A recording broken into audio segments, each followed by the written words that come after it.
Chapter 57-61. The reporting eunuch was so frightened that he immediately knelt before His Highness the Crown Prince. He cried miserably, "Your Highness, why you? You can't go around yelling about such a big secret for this lowly one to hear.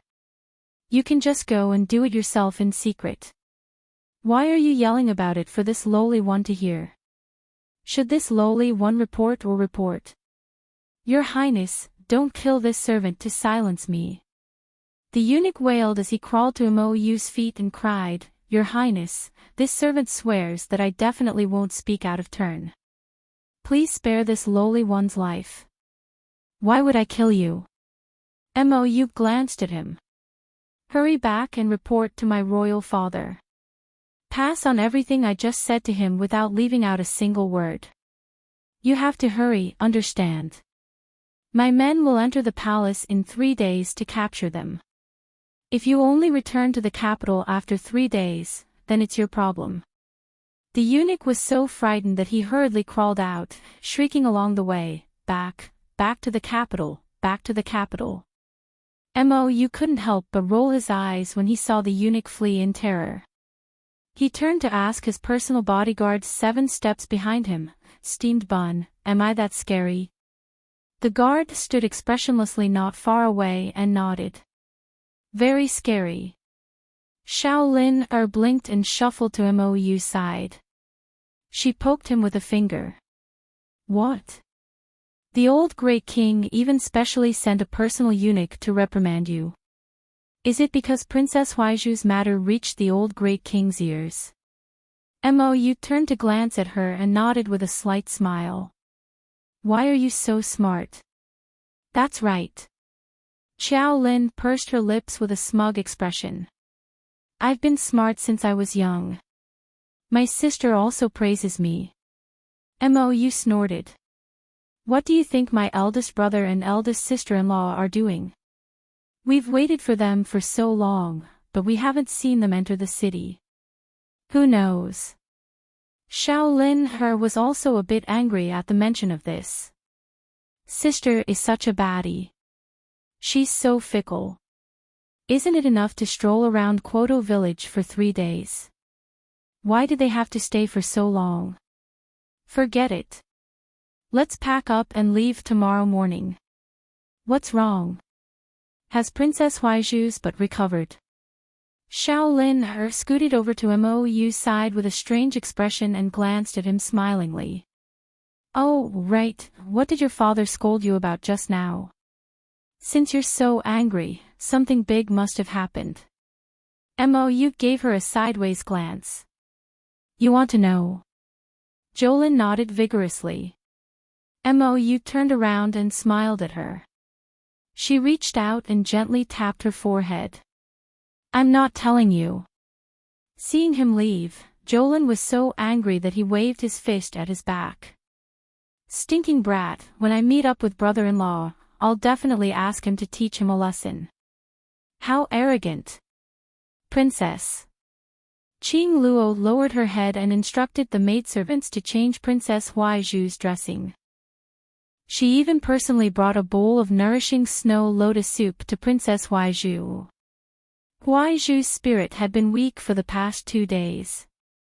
Today, with great difficulty, her body's injuries had slightly improved. Only then did she have some strength to speak. Chen Yen sent word of this matter back." Qing Luo nodded.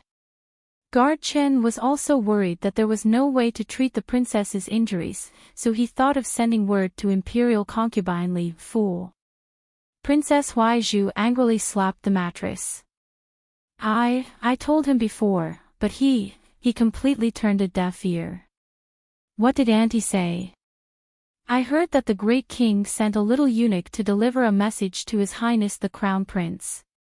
Princess Huaiju's expression turned somewhat ugly. "Princess, Guard Chen requests an audience." At this moment, a maidservant came to report. Princess Huaiju's expression instantly darkened. "Let him in." As soon as Chen Yen stepped into the room, he saw a bowl flying towards his head. "Princess." Chen Yan hurriedly knelt down and dodged the attack of the bowl. I don't know what this subordinate did wrong to make the princess so angry. This subordinate knows his mistake. You know your mistake. Princess Huaizhu was so angry that she clutched her stomach. Didn't I tell you before not to ask Auntie for help? After these few days, can't you tell what kind of person His Highness the Crown Prince is? That person was clearly amenable to coaxing but not coercion. The harder you treated him, the more he would retaliate. Princess Huaizhu's heart ached at the thought of this. It seemed that she could only be gentle on the way back to the capital and see if she could pull His Highness's heart back to her. However, there was now an eyesore by His Highness's side. Princess Huaizhu looked at Qin Yan with a sullen expression. I want you to atone for your crimes. Are you willing to do so? Qin Yan hurriedly nodded. Princess, please give me your orders. As long as it is the princess's order, this subordinate will do it without hesitation. I don't need you to die, Princess Huaizhu said indifferently. Come closer. Chen Yan hurriedly took a few steps forward and carefully listened to Princess Huaizhu's orders in a low voice. He nodded repeatedly. These, those, and everything here. Move them all onto the carriage. Qing Luo pointed at a pile of cushions on the ground and ordered arrogantly. Be careful.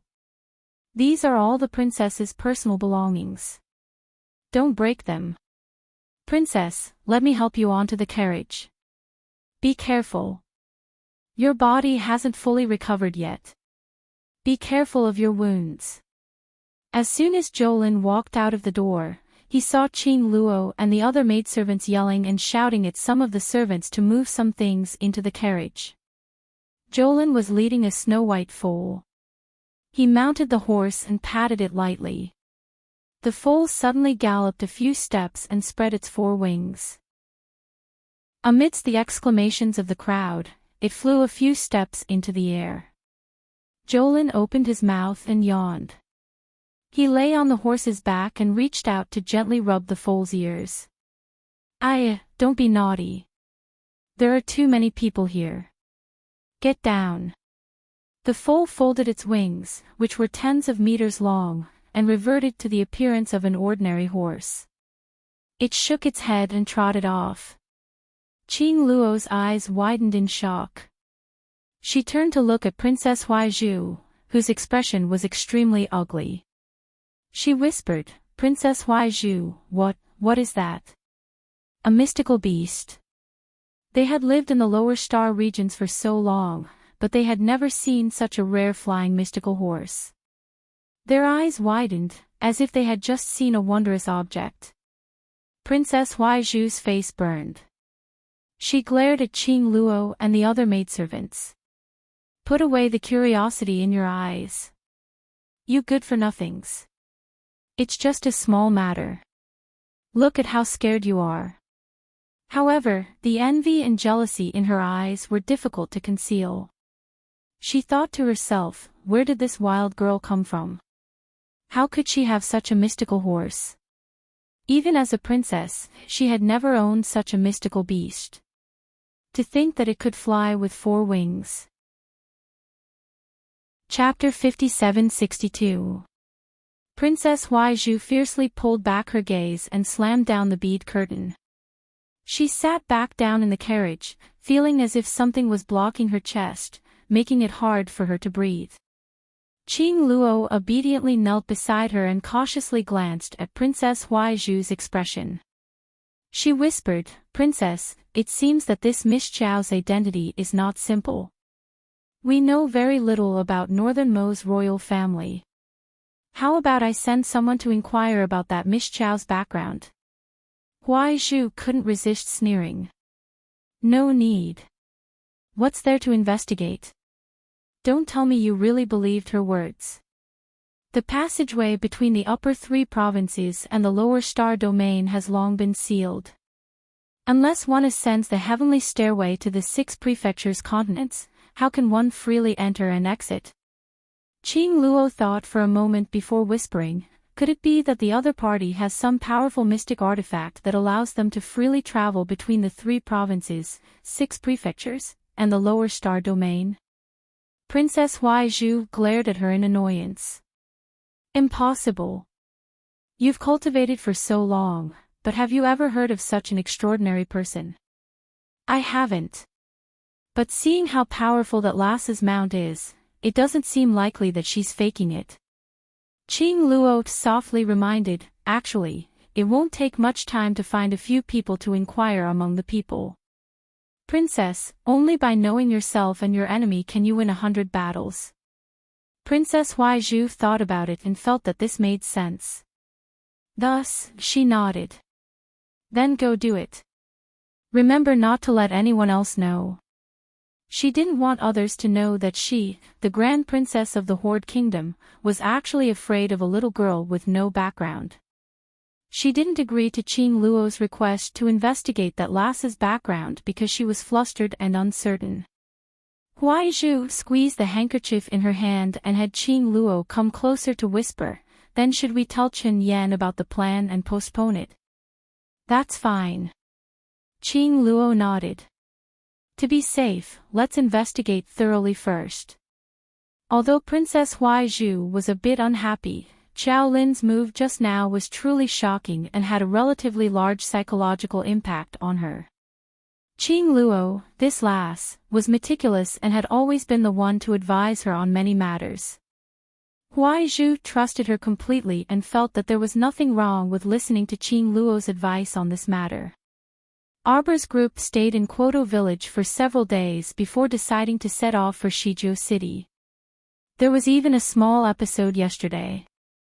Li Xinyu, who had been rescued by them earlier, had returned. When she saw Arbor, she kept shouting for help. At that time, many villagers of Li's village chased after her. When Li Xinyu saw Arbor and the others, she knelt down in front of them and cried for help. She said that the villagers of the Li's village disregarded her wishes and forced her to marry the idiot at the head of the village. No matter what, Li Xinyu was not willing to marry that fool. She ran all the way back to Arbor to make the decision for her. Arbor thought it was funny. They had only met by chance, and he was just saving her in passing. Why did he create so much trouble for himself? She looked at the villagers of Li's village who were eyeing her covetously and curled her lip speechlessly. For a moment, the villagers of Li's village did not dare to rush up and cause trouble. After all, in their eyes, the young men and women in front of them were like gods descending from the heavens. Their appearances were refined and their temperaments were excellent. They did not look like people from their village at all. In their minds, the furthest they could think of was guessing which major city Qiao Mu and the others were from. Before they figured out their identities, the villagers of Li's village naturally would not easily offend Arbor and the others. The village chief of Li's village came forward to talk to Arbor and the others. To be honest, Arbor did not want to care about this matter at all, especially when it involved that troublemaker Li Xinyu. Troublesome. Arbor already knew what kind of person Li Xinyu was, so naturally, he did not want to poke his nose into her business.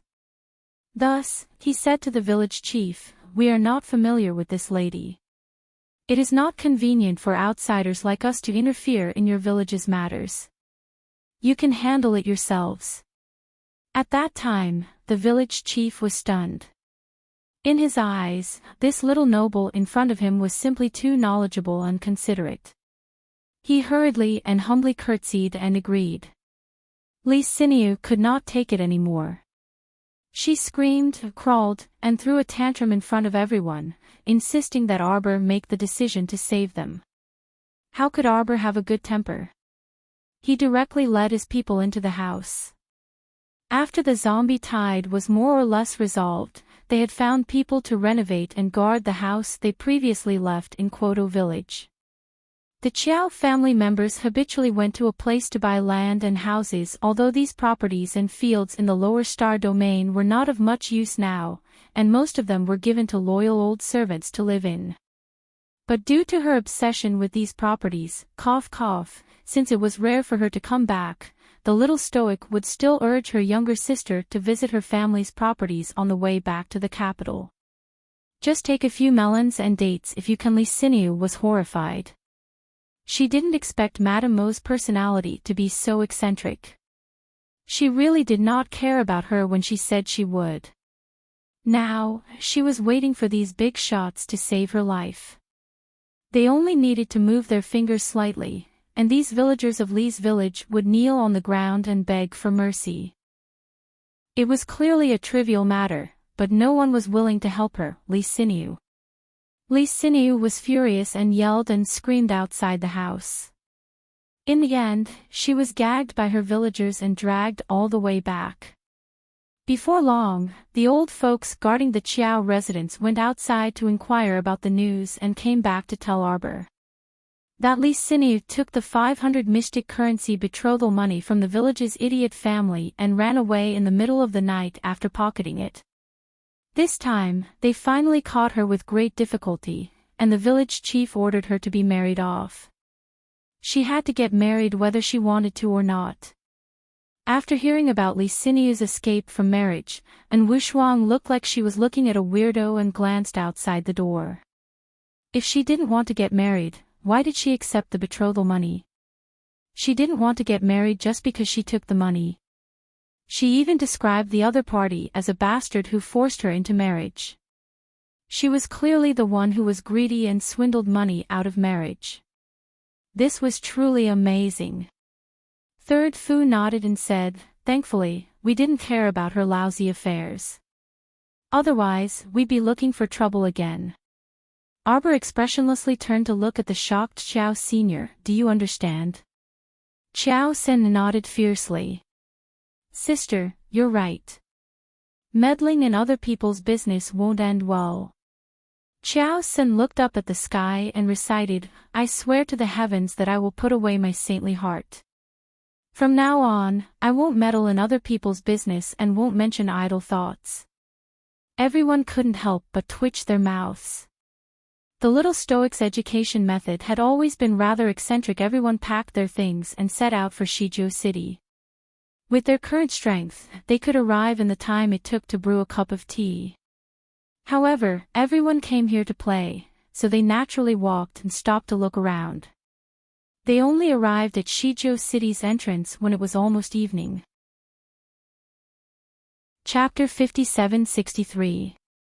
At that time, the setting sun was shining in front of Shizhou City's city gate. Under the lofty city walls, two newly repaired city gates towered in the setting sun. Arbor's group arrived in a carriage. Just as they approached the city gate, they heard the clamorous sounds of gongs and drums. The citizens lining the streets held two long welcome banners and kept shouting, "Welcome, welcome, welcome the arrival of the Divine Province's Emperor and Empress." For a moment, Arbor thought he had misheard. He glanced at Mo Lien, who was sitting next to him, in astonishment. Mo Lien didn't know whether to laugh or cry. "It wasn't me. I've been with you these past few days, so how could I have gotten in touch with Shizhou City's people?" Arbor thought that was true. Then it was that lass, Qiao Lin, who did it. If Qiao Lin knew that her sister treated her like this, she would definitely cry injustice. She merely revealed to City Lord Gu that her sister and company would be arriving in a few days. Her original intention was to let City Lord Gu prepare and get close to her sister or something. After all, City Lord Gu was quite a nice person. She even specially instructed City Lord Gu to only receive them slightly. Who knew that City Lord Gu would make such a big fuss? Arbor hastily lowered the carriage's curtain and covered his face with one hand, pretending not to see those brothers holding banners outside. The carriage arrived at Shizhou City city gate for a routine inspection. A soldier standing outside the carriage announced loudly, "You need to test your mystic strength to enter the city. If you want to stay for a long time, you need to scan your inner world and pay a portion of your supplies." Arbor's memories were instantly pulled far away. It was as if he had returned to that evening when he dragged his entire family to Shizhou City city gate. Like now, They had to test their mystic strength and pay their supplies to enter the city. However, there were many people fleeing back then, and there was a long line at the city gate. Unlike now, when order had basically been restored, there weren't many people fleeing here. Duan Yu couldn't resist laughing. Jojo, you even cheated me out of 500 mystic currency here, remember? Arbor expressionlessly glanced at him. Mo Lian's ears immediately perked up. He glanced at Duan Yu and nudged closer to his wife. What's going on? Tell me. Why don't you say that you were hanging out with a bunch of idiots from Daybreak Sect back then? Arbor snorted and turned to complain to her husband. At that time, the people from the Daybreak Sect even bullied me. There's a guy called Jia Mingren who even made my father crawl under him. Duan Yu's mouth twitched. In the end, didn't you kick me until I fainted? I even had to compensate you with 500 mystic currency. The most shameful thing was that Shang Kuan and Jia Mingren didn't pay back the ransom fees. They were truly a pair of paupers. Mo Lian came back to her senses at once, and she turned to glare at Duan Yu. I remember now, your Daybreak Sect actually bullied my Jojo. Didn't you say 500 cultivation coins plus a kiss back then? I want to redeem the people of your Daystroke sect. Duan Yu, Arbor, Yuan Shurchen laughed heartily. There was actually such an interesting thing. Duan Yu grumpily retorted, she was only 7 or 8 years old at the time. What's wrong with kissing? It's not like kissing isn't allowed. Stingy. Mo Lian pounced over, wanting to beat him up, but Arbor hastily pulled her back. Arbor lifted the carriage's curtain with a whoosh and shouted at the soldiers outside, Hey, hey. Test, test. Fuck, these two were so annoying. They were so friendly to outsiders that they could wear the same pair of pants, but normally, they were always dog-eat-dog, so annoying. How could Mo Lian know the details of this incident in Shizhou City? It must be that scoundrel, Ao Yi, who sent him a message. Arbor could only come up with this after racking his brains, so he shouted outside, Ao Yi, Ao Yi. There was no reply from Ao Yi. Just as His Majesty betrayed him, this guy had already run far away to hide in a tree. Pfft, and Wushuang couldn't resist laughing. Alright, alright, alright. I just saw him run far away. Let's enter the city first. Welcome, welcome, the voices on the street abruptly stopped. Everyone stared at the handsome men and beautiful women in front of them as if they were immortals flying from outer space, and their gazes were somewhat dazed. Then, the leading sister-in-law hurriedly left the group and jogged all the way to Arbor's group. With a plop, she knelt on the ground.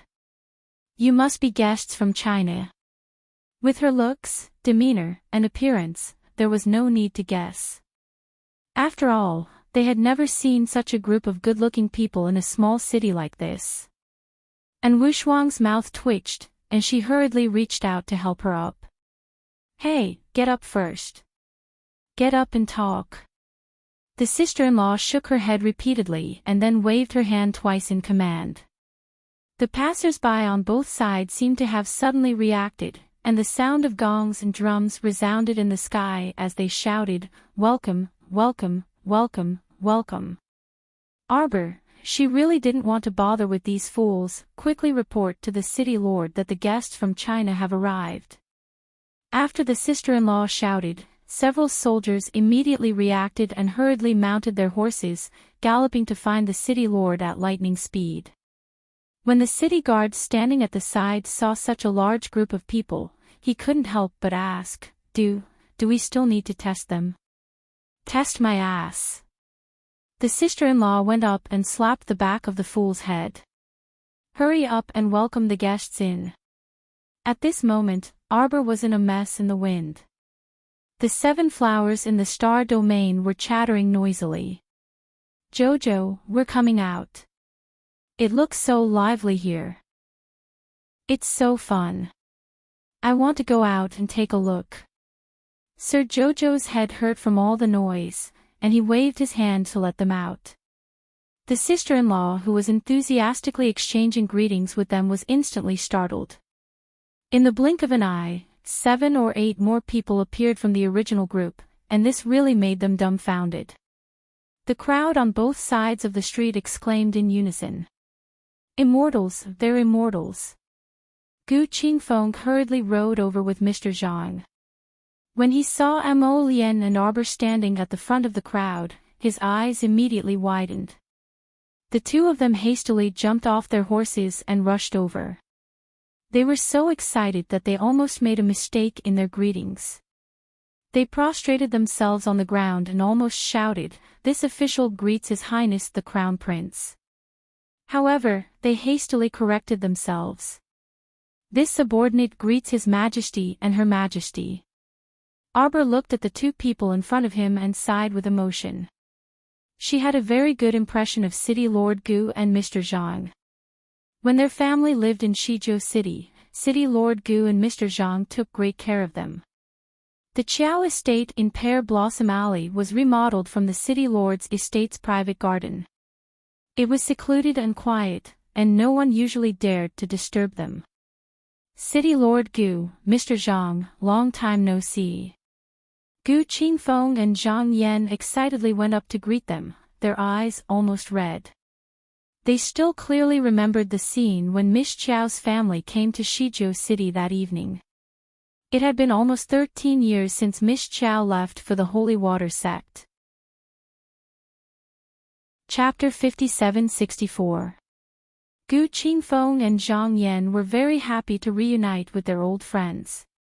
They didn't expect that they would have the opportunity to meet them again in their lifetime. The two of them welcomed everyone to the City Lord's mansion and warmly greeted them with a banquet. On the other side, the Great King's backyard was on fire. First, the little eunuch who followed the Great King's order to reprimand the Crown Prince cried for his father and mother to return to the palace. He repeated the Crown Prince's words word for word to the Great King. Then, something happened to the Great King's new favorite, Imperial Concubine Li. A group of men in black rushed to Imperial Concubine Li's bedroom and dragged her out. Although the Great King sent many guards to protect Imperial Concubine Li was still dragged out of her bedroom. After a series of rescues, Imperial Concubine Li's life was not in danger, but she was beaten up by a group of people. It didn't take a genius to figure out who was behind this. The Great King was so angry that he rushed to the brilliant Sun Hall in the middle of the palace. He originally wanted to reprimand Empress Zhao. He didn't expect to run into his own mother. He failed to reprimand the queen and was kicked out by the Empress Dowager as a result. This joke spread overnight. The Great King was so angry that he didn't go to court for 3 days. On the 4th day, when Empress Dowager Meng's carriage arrived at the entrance of the Great King's palace, the old Great King was so scared that he sneaked out from the back door and obediently went to court. Imperial Concubine Li's beating was in vain. It was said that Imperial Concubine Li was so angry that she lay in her own pearl flower palace for 7 days and couldn't get up. She had to simmer it with pigeon soup 3 times a day to make up for it. After that, Empress Xiao found an excuse to send people to the Pearl Flower Palace to reprimand Imperial Concubine Li again and cut off half a year's monthly allowance. At this point, the old Great King stopped. He didn't dare to argue with the queen and could only secretly use his private money to help Imperial Concubine Li. When these miscellaneous matters were gathered into information and passed to MOU, a certain someone only glanced at it indifferently before tossing it aside and not asking about it. On the other hand, Jolin treated these gossips as stories. When he was happy, he would laugh out loud and slap his thigh. The Great King was still as cowardly as ever. "Say, if your mother is so powerful, why doesn't she drive out all those orioles and swallows from the harem?" Qiao Lin asked in puzzlement. Mou looked up at the sky and thought for a moment before saying, "Maybe it's because my father is pitiful." As the great king of Northern Mo, this fellow usually didn't have any great hobbies other than this little hobby of liking beauties. His mother pitied him and didn't want to kill off this hobby of his. The way they interact is really strange. The relationship between the great king and the queen wasn't good, right? How could he not have feelings for her after being together for so many years? If they really encountered any danger, the first person the great king would think of was still Empress Zhao. The relationship between the great king and the queen was harmonious, but they quarreled every other day. The great king would occasionally be angered by Empress Zhao until his blood boiled. Let's not be like them. It's really not good to interact like this. Mou reached out to push the little girl's forehead. Xiao Lin nodded. Then, she came to her senses and stared at her with round eyes. Bah. Emichim, we have to interact like big brother and sister-in-law. That's the normal way. Mou casually took a cup of tea and stuffed it into her hand. Take a nap after drinking the tea. Xiao Lin couldn't help but be amused by this fellow. Who wants to interact with you? Interact with your sister. Speaking of which, we've been walking for 2 days already, but we really haven't seen any zombies. Also, that Spectre village you mentioned, is it still ahead? Aren't you going to take a detour to patrol? According to the patrol map you gave us, we'll have to take a detour for at least 10 days to half a month. Mou tilted her head and winked at her with a chuckle. Say, what's with sister-in-law's love for money? She's been away for so many years. Why does she have to patrol all the properties when she comes back this time? These properties couldn't be moved to China. Could it be that she wanted to stay and deal with them if she found something wrong with them after the patrol? Xiao Lin glared at Mou. Even if she's been away for hundreds of years, what's my sister's is my sister's. My sister can give it away if she doesn't want it, but others can't snatch it away. I have to interrogate people on behalf of my sister and see if there's anyone who's secretly disobeying her behind her back. When she entrusted these properties to people to look after, she found some honest people. After so many years, she didn't know if any of them had changed. The main reason why Arbor sent his sister to patrol was to let her observe people's hearts. This was also a complicated life experience. At this time, Xiao Lin still couldn't understand her sister's meaning. Arbor had put in a lot of effort for this pair of siblings. Oh. Mou nodded. Compared to the simple-minded Xiao Lin, this fellow thought more. She could roughly guess her sister-in-law's meaning after thinking about it for a while. It seemed that her sister-in-law felt that Xiao Lin was still too simple-minded after all these years. Knock, knock, knock. Someone gently knocked on the window of their carriage. Xiao Lin lifted the curtain to take a look and saw a submissive and beautiful woman walking quickly beside the carriage. She said in a small voice, "Your Highness, the wound on my princess back has split open again. Please stop for a moment and let the imperial physician treat her wound." Xiao Lin turned to look at Mou, who was sitting on the side. The latter raised her eyebrows slightly and nodded lightly. Xiao Lin looked out of the window curiously and saw a female physician bow slightly and follow the maidservant named Qing Luo into Princess Huaiju's carriage. What's she doing? Xiao Lin looked like a curious baby. I think she's trying to trick you. A trace of amusement floated on Mou's lips.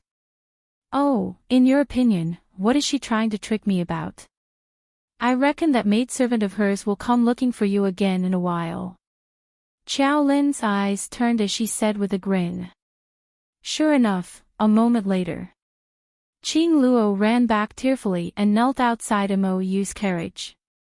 She sobbed softly, "Your Highness, the princess's injury is very serious.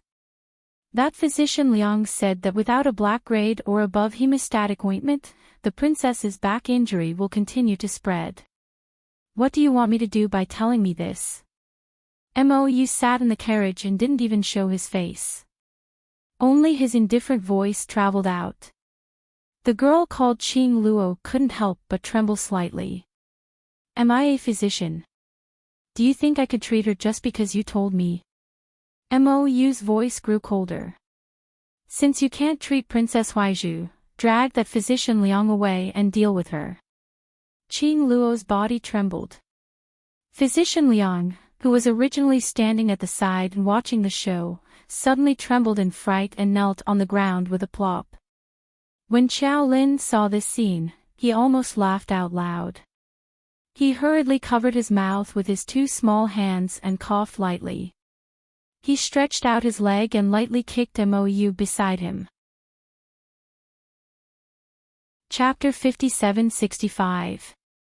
Can it be cured? Ink Jade pursed her lips and asked in annoyance. It can be cured, it can be cured, it can be cured. Physician Liang nodded repeatedly. She immediately got up from the ground and rolled back into Princess Huaizhu's carriage. Jolin was amused. Ink Jade lowered the curtain and said coldly to Qing Luo, "Don't bother me if there's nothing important. Even if there's something important, don't bother me." Qing Luo hung her head dejectedly and climbed back into Princess Huaizhu's carriage. She exchanged glances with the princess, who was lying on the cushion. Although the master and servant didn't say anything, the exchange of glances was obvious. His Highness the Crown Prince is stubborn. I don't know what to do. Let's think of something else later. Princess Huaizhu calmed down. It seemed that her constant attempts to get close to His Highness had made him very unhappy. But when she thought about how she, a noble princess, had been rejected time and time again, she couldn't help but feel angry. After Physician Liang gingerly finished examining Princess Huaizhu's illness, she left. The princess hurriedly gave her personal servant, Qing Luo, a look. Go send a message to Qin Yan.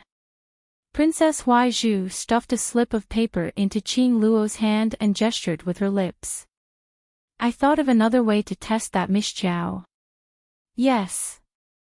Qing Luo looked down at the slip of paper and nodded with a smile. Princess, don't worry and recuperate. This servant will talk to Qin Yan. Princess Huaizhu gently pressed down on her back, and a sharp pain immediately came over her. She gritted her teeth and slowly lay down with one hand on her waist. Don't disturb me if there's nothing important. Let me sleep a little longer. Yes, Princess. Qing Luo climbed out of the carriage and quietly went to find Qin Yan. Their every move fell into the eyes of Ink Jade's secret guard, Steamed Bun. Steamed Bun sent a message not long after. Ink Jade glanced at it and didn't say much.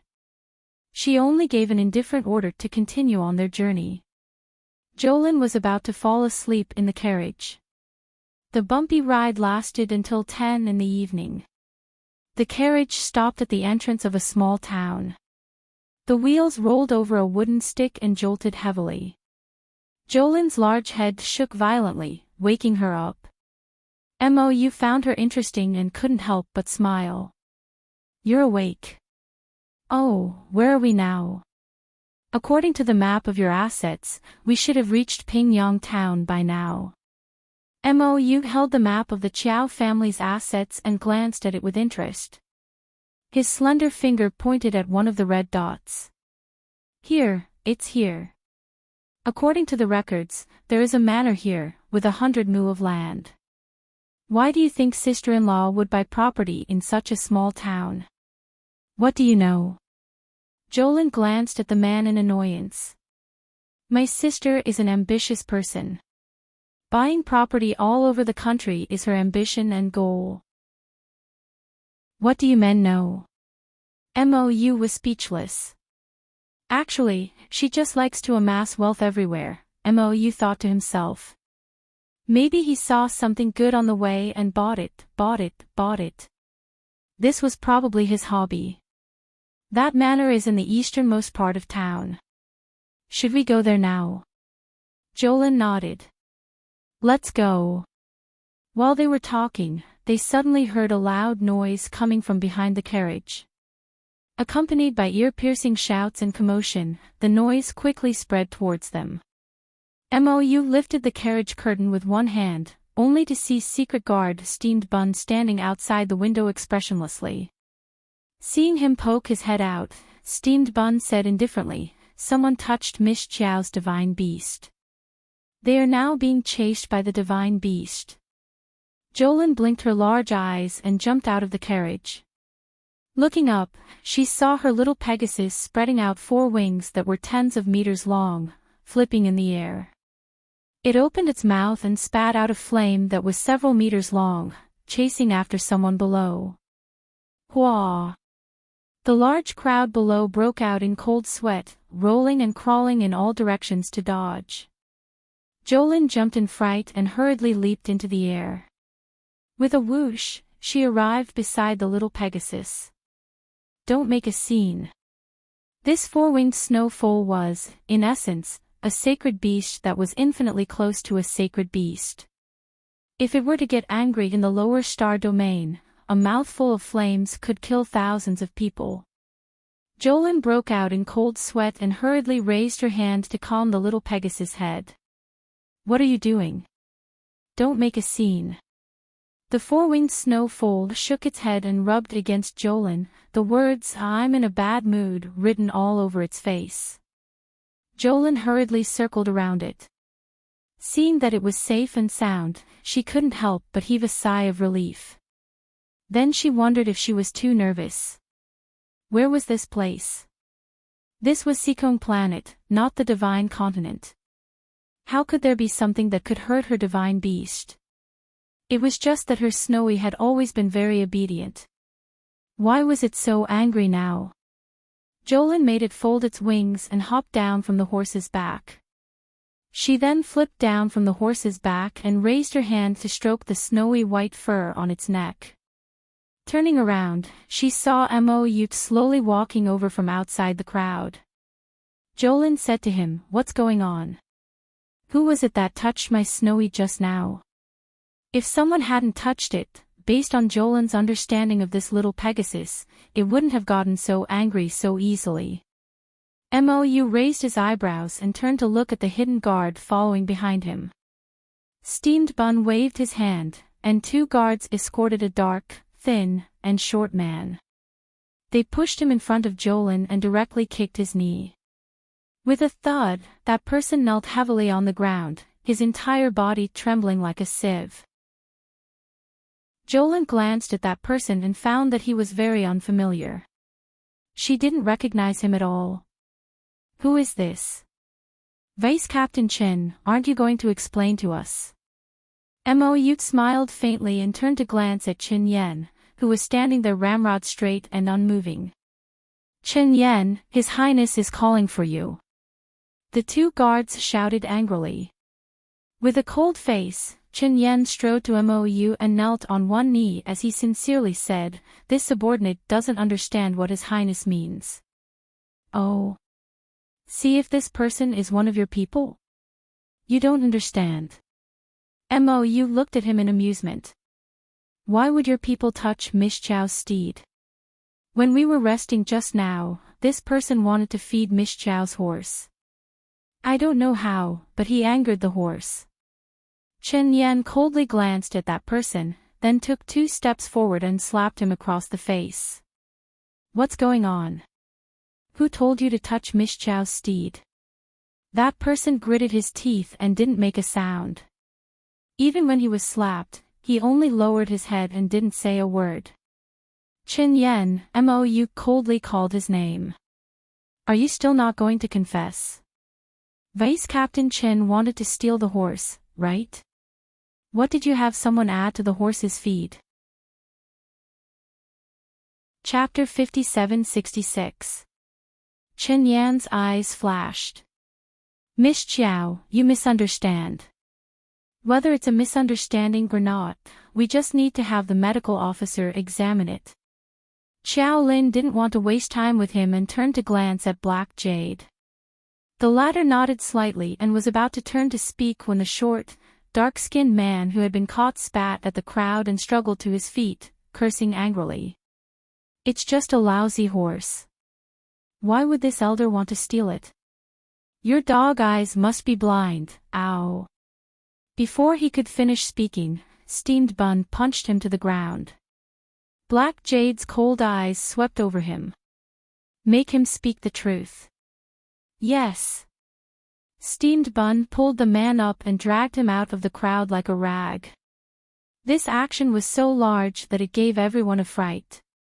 Princess Huaizhu, who was standing nearby, subconsciously clenched her fists and anxiously turned to look at her servant girl. Qing Luo whispered, Princess, don't worry. The people we sent are very tight-lipped. They definitely won't speak carelessly. Idiot. Princess Huaizhu cursed in a low voice. She simply entered her carriage and didn't come out again. Not long after, Steamed Bun ran to the princess' carriage to pass on a message that His Highness had invited her. Princess Huaizhu, who was already ill at ease, felt her heart inexplicably thump. She gave Qing Luo a meaningful glance. Qing Luo hurriedly stepped forward and said coldly, Guard bow, does His Highness need something?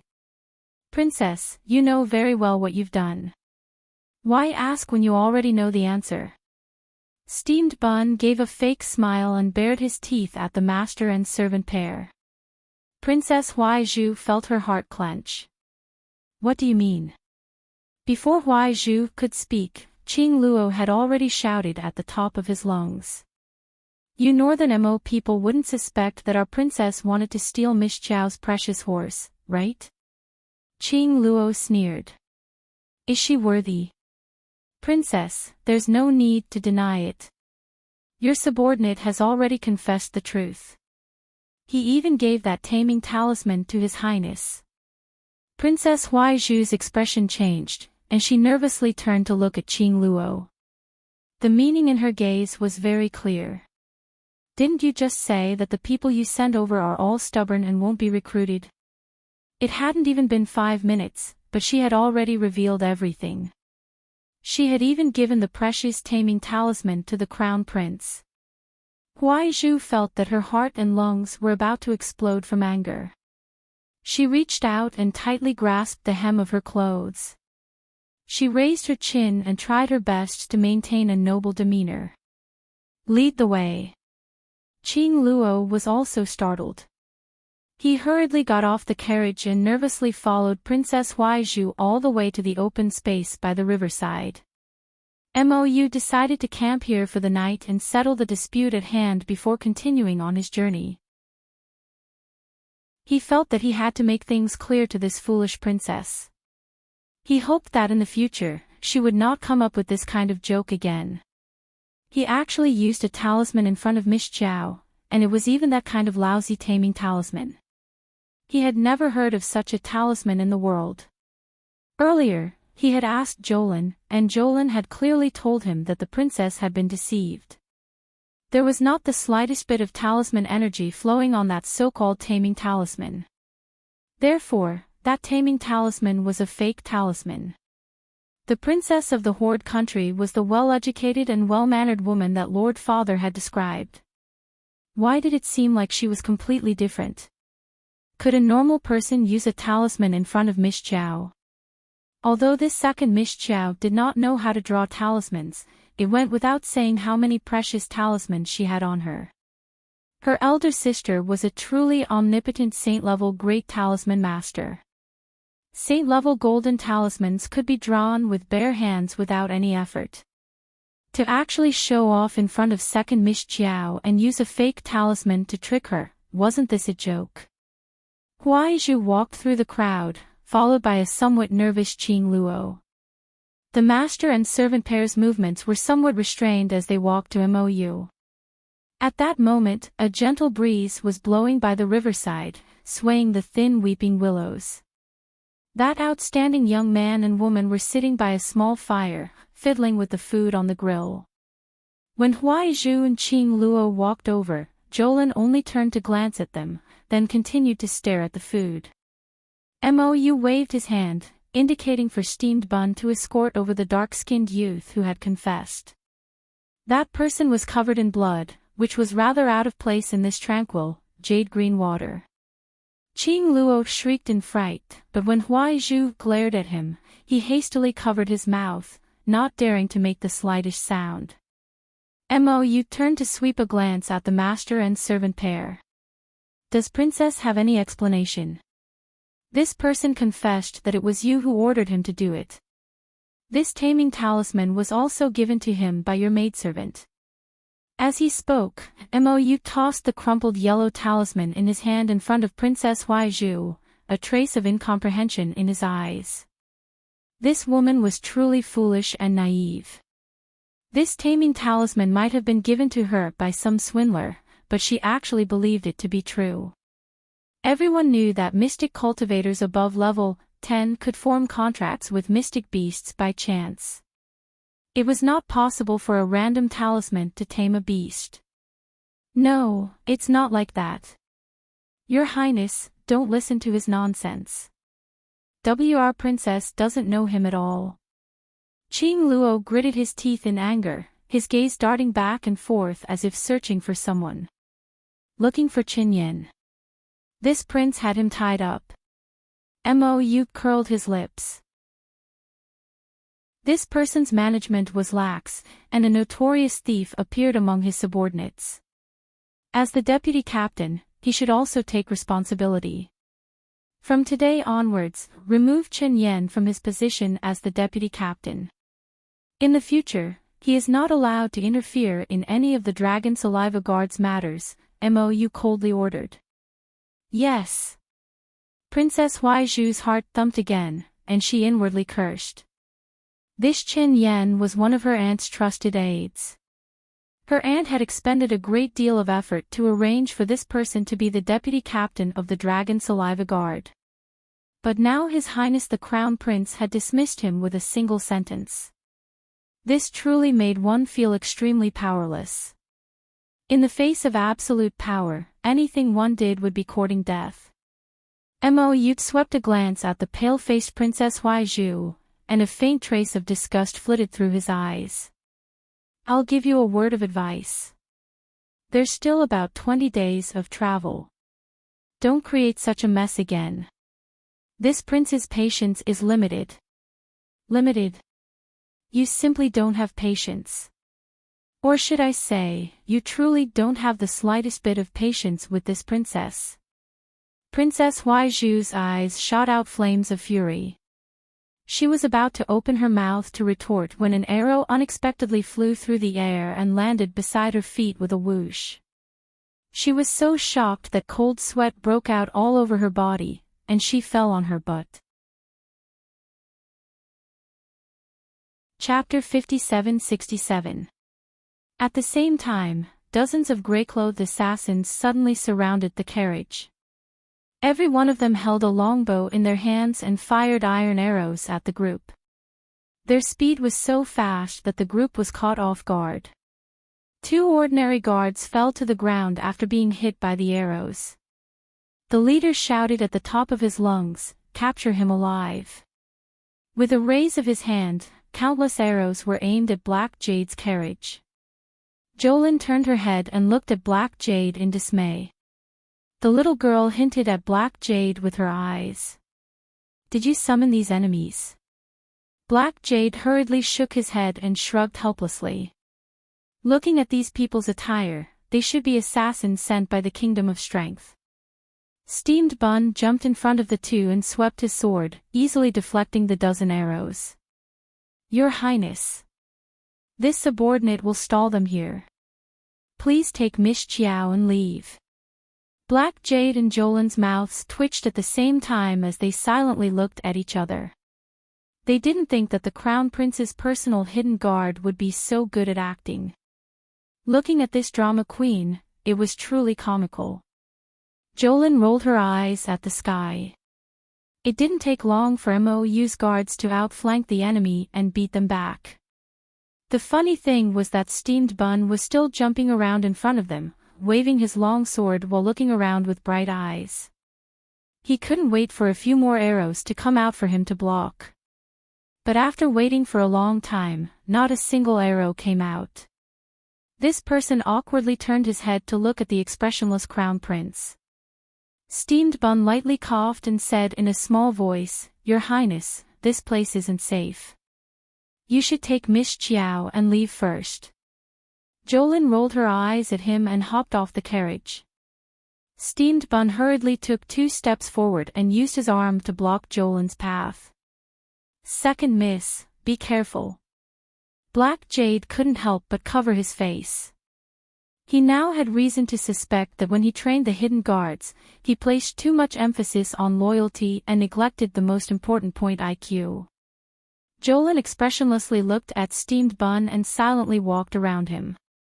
She lifted her feet and walked towards the 2 guards on the ground. These 2 men were ordinary guards. They didn't have time to guard against the arrows at the beginning. They were the first to be hit by the arrows and fell to the ground. The injuries on their waists were more serious.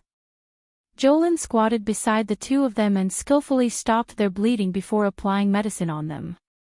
Bodyguard Steamed Bun stared blankly at Second Miss Chiao's smooth movements. He laughed foolishly and said, "Second Miss is a doctor." "Not a doctor." Jolin shook his head. She was a dabbler in medicine, so she naturally knew how to deal with simple external injuries. As for those complicated internal injuries or poisons, it could only be said to be half-baked medical knowledge. Steamed Bun watched as she stopped the 2 guards bleeding with a flip of her hand. After giving them the medicine, their complexions gradually improved, and they felt very impressed. Seeing how humble Qiao Lin was, his good impression of her naturally increased. He thought to himself, no wonder His Highness looks at Second Miss Chiao like a bedbug looking at honey.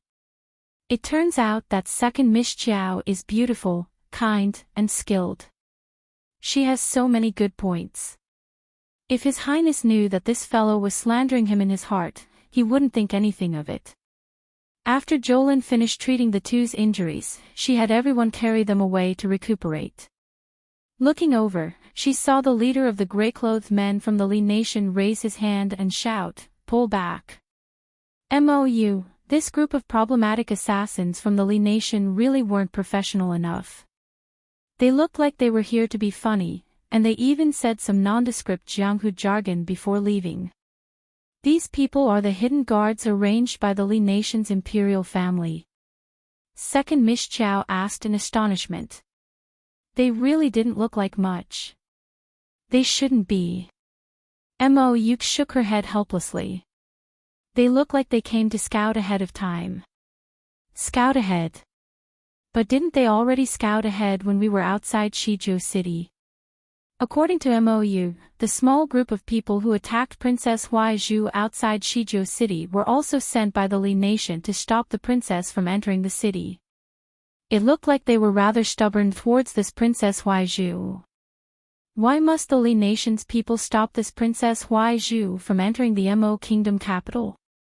Bodyguard Steamed Bun explained with a smile, "Second Miss, this subordinate is clear about this. The Li Nation is located on our country's northwestern border. In recent years, the nation's power has been growing stronger by the day. And the Lang Nation originally belonged to their jurisdiction, so we have to pay tribute to them every year. Although the zombie disaster has been improving in recent years, the growth of crops and the like is still very slow." Bodyguard Steamed Bun explained unceasingly, this Lang Nation was originally a small nation. After being oppressed by the Li Nation these past 2 years, its vitality has been greatly damaged, and the entire nation is in a state of not being able to eat their fill. Now that the Lang Nation suddenly wants to jump out of the Li Nation's sphere of control, the Li Nation naturally isn't willing. When they heard that the Lang Nation intends to send their princess to our northern Mo for a marriage alliance, they impatiently mobilized their troops and impatiently tried to sabotage this marriage alliance time and time again. Second Miss Chiao gave in. She peeked at Mou before turning to leave with a humph. "Liar, still saying it wasn't a marriage alliance. Then they were here for a marriage alliance. Mou knitted her brows and glared at the talkative bodyguard's steamed bun, saying in a chilly voice, I see that you've been living comfortably these days. Your face has even grown round. When you return to the capital tomorrow, you should go to Marshall Mountain and report yourself. You should train hard. Bodyguard steamed bun. What did I do? His Highness is suddenly angry. Is His Highness's intermittent mental illness acting up again? Is that right? Is that right?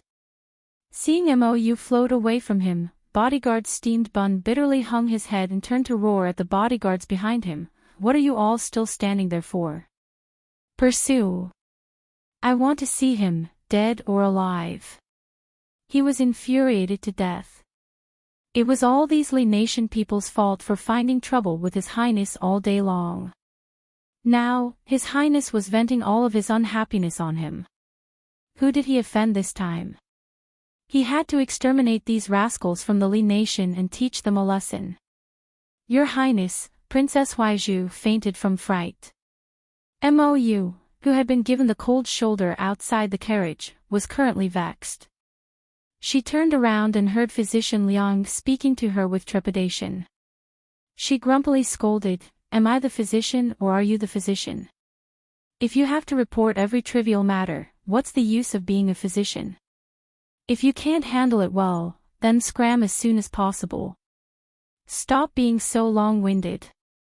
The pitiful Physician Liang had only made a single report, but she was rebuked by His Highness in a fit of rage. She immediately covered her head and fled like a rat, trembling in fear and not daring to say anything else. Mou still wanted to board the carriage, but she saw a pillow being thrown out from inside. Shaolin huffed, she's asleep. Chapter 57-68. Mou couldn't help but be amused. She said in a low, muffled voice from outside, You can still talk to me when you're asleep. Shaolin didn't say anything. Then, she heard the window beside her move. A figure rolled in from outside the window and nimbly rolled to her side. Shaolin stomped her leg and kicked him. Mou hurriedly dodged, one hand blocking in front of her face and the other grabbing the left leg that kicked over. She cried out, Damn girl, are you trying to kill me? You don't learn the good things, but you're learning my sister-in-law's bad habits. Shaolin retracted her leg and sat up cross-legged in a huff. Try saying that again. What did I say? My sister-in-law is beautiful and generous. She's the best person in the world. Damn girl. She wanted to record his words into the voice transmission jade talisman so that she could viciously complain about him in front of her sister-in-law. Jolin looked at this guy with a curious expression. It had to be said that this guy was rather vigilant and had a way with words and actions. She was just thinking of secretly tricking this guy to say something bad about her sister so that she could give the voice transmission jade talisman to her sister. She didn't expect that this guy wouldn't fall for it. What a slippery guy. Jolin harumphed and turned to look out the window. I'll sleep in the carriage today. You can scram now. Why were you angry just now? Who's angry? Jolin turned to glare at him angrily. She was actually rather puzzled in her heart. Just now, when she heard bodyguard steamed bun say that, she felt inexplicably uncomfortable in her heart. It was as if the word marriage alliance was particularly grating on her ears. Mou inched closer to her and stealthily pressed Jolin's small hand with her paws that had nowhere to put them.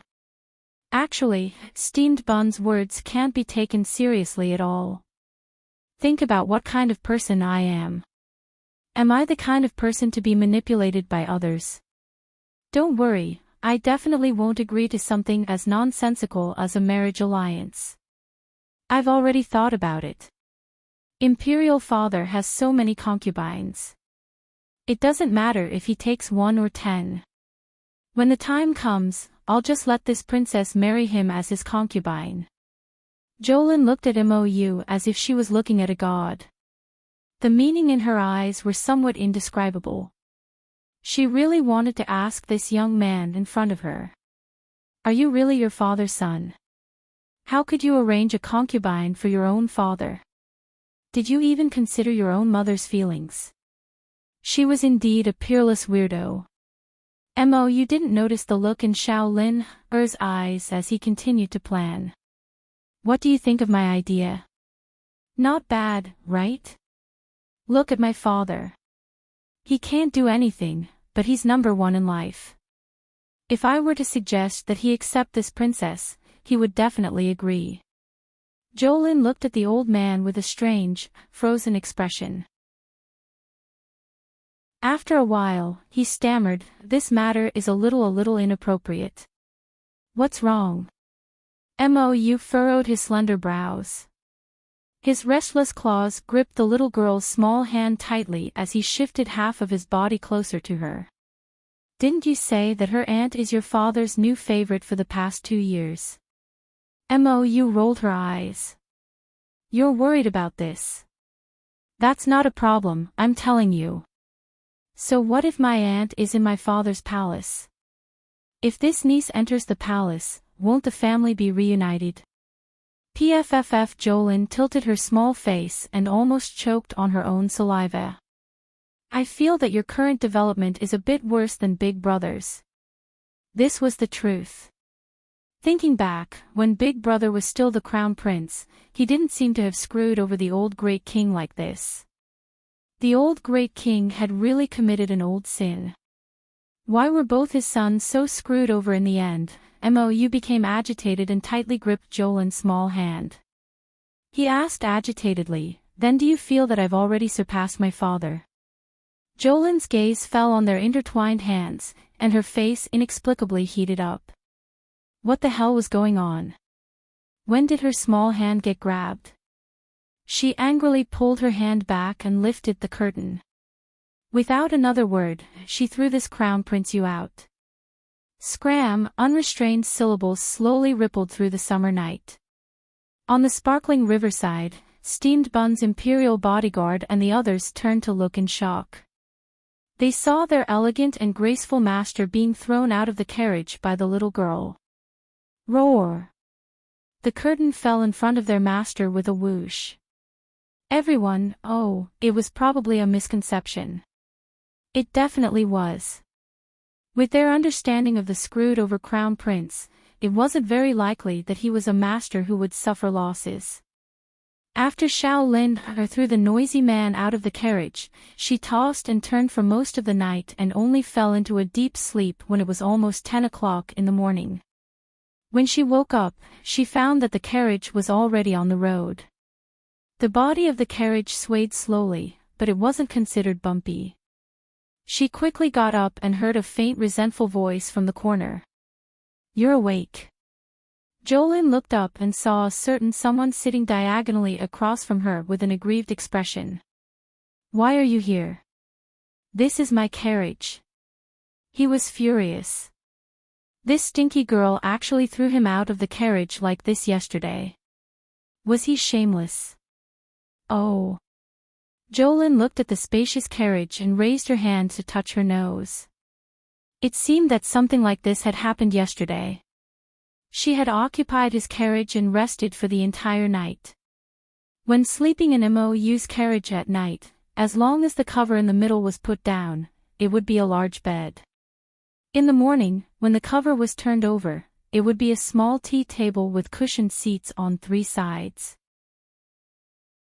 Rather than sleeping in a damp tent for the entire night, it was better to sleep in the carriage. Commandeering this fellow's carriage was a must. The little girl pursed her lips. "I'm hungry." Mou's eyes widened. "Your storage talisman is full of food." What she meant was, a rich little fellow like you should be the one to take out all the delicious food and share it with us. Jolin had an instinct to protect his food and hurriedly shook his head. "Didn't you make porridge this morning? Give me a bowl of porridge." Half a plate of side dishes is enough. The food and the storage talisman wouldn't spoil. She just liked to store things and keep them for herself to slowly enjoy. Stingy. Mou lightly snorted and lifted the carriage curtain to say a few words outside. Not long after, someone brought a piping hot pot of porridge into the carriage, along with 4 plates of pastries and 4 plates of side dishes. It was quite a sumptuous meal. Jolene's large eyes lit up and she immediately felt that her life was complete. She turned and jumped off the carriage to wash her face by the river. She quickly jumped back into the carriage and picked up her small bowl of porridge to eat. I remember that you're a water spirit. Emin, what's wrong? Then why did you go to the river to wash up just now? Second Miss Chiao gave him a strange look. Because I'm happy. There was clean river water outside to wash her face. Why would she waste her own water spirit? She didn't need to replenish her spiritual power. Chapter 57-69. Wouldn't it be better to use water? It's clean and refreshing. The river is full of small floating things. Don't you think? Before Mou could finish his sentence, his mouth was stuffed by the little girl's pastry. So long-winded. Jolene rolled her eyes at him in annoyance. Small floating things. So picky. Jolene took a piece of pastry and put it into her mouth. As she ate, she glanced at him with a warning look. If you keep nagging, I'll kick you out of the carriage. Mou guessed the little girl's meaning and silently shut his mouth. The carriage moved forward slowly. Mou took a sip of tea and asked mildly, "What do you plan to do with that woman?" After yesterday's commotion, that woman fainted again. In the end, she managed to escape and did not do anything to her. Now that a day had passed, Mou naturally wanted to ask the little girl's opinion. If the little girl wanted to punish her, then it was reasonable. After all, someone had touched her 4-winged snow colt. This was not a joke. Forget it. Jolene pursed her lips and waved her hand. She wasn't in the mood to talk to that woman again. Looking at that woman's body, she seemed to be very weak and would faint at any moment. If she fainted before she could deal with her, she wouldn't be able to bear the responsibility. No one would say that she was bullying the weak. You're so kind. Mou snorted. There was some dissatisfaction in his words. Jolene could not help but smile. After breakfast, the carriage traveled for more than 4 hours. At noon, they rested in the wilderness for more than an hour. This time, there was no danger. Nothing happened. Princess Huaizhu, who had fainted several times, was also helped out of the carriage. Her face was still a little pale. She looked weak and delicate. When she spoke, it was as if she was going to startle a small animal. Her voice was as small as a mosquito's and could not be heard if one did not get close. Jolene was as active as a boy. Otherwise, she would not have pestered her sister and insisted on going to the army camp with Chao's senator. She hated to see such a delicate girl who looked like a little white flower. She felt that she could be blown away by the wind. Therefore, when she saw the princess coming down for a walk, she simply walked further away and jumped onto a tree to enjoy the scenery. Princess Huaizhu's eyes flashed. Qing Luo, who was accompanying them, muttered to himself in dissatisfaction, "Princess, what is the meaning of this? Does he not want to see you?" This was too obvious. As soon as she saw her supporting the princess, the little girl flashed away and flew so high and far away. It was obvious that she wanted to avoid them and didn't want to chat with them. Princess Huaizhu waved her hand indifferently and said ambiguously, "Fine. I don't want to talk too much with such unruly people." Looking at this girl's behavior, she was too free and undisciplined. It was obvious that she had not received a good education. There was no point in lowering his status by talking nonsense with her. Qing Luo nodded, and supported Princess Huaizhu as they strolled in the wilderness. Only when the leader of the group called for them to gather did they return to the carriage. After a few days of traveling peacefully, one evening, they entered a mountain forest that was shrouded in dark fog. Mou said to Shaolin, from the moment you step into the forest, you've entered the vicinity of the undead village. Be careful. Jolin was a little excited. Along the way, not to mention zombies, they hadn't even seen a single beast that didn't have eyes. While this made her feel bored, it also made her miss the days of fighting zombies. Thinking back to when they were fleeing, there were so many zombies that they covered the sky and earth. Every time they saw one, they would explode. Now, it was so peaceful that she almost couldn't believe it. The lower star domain was really different from before, she couldn't help but think to herself. Mou didn't look very reliable on the surface, but looking at the smooth weather along the way and the peaceful lives of the people, one could tell that this guy was actually quite reliable. At least, he was many times better than that bear of a father of his. Brother Yu was just getting off the carriage when he turned back and caught a glimpse of the little girl. He couldn't help but blink. Your sneaking glances at me. Shaolin hurriedly retracted her gaze and jumped down.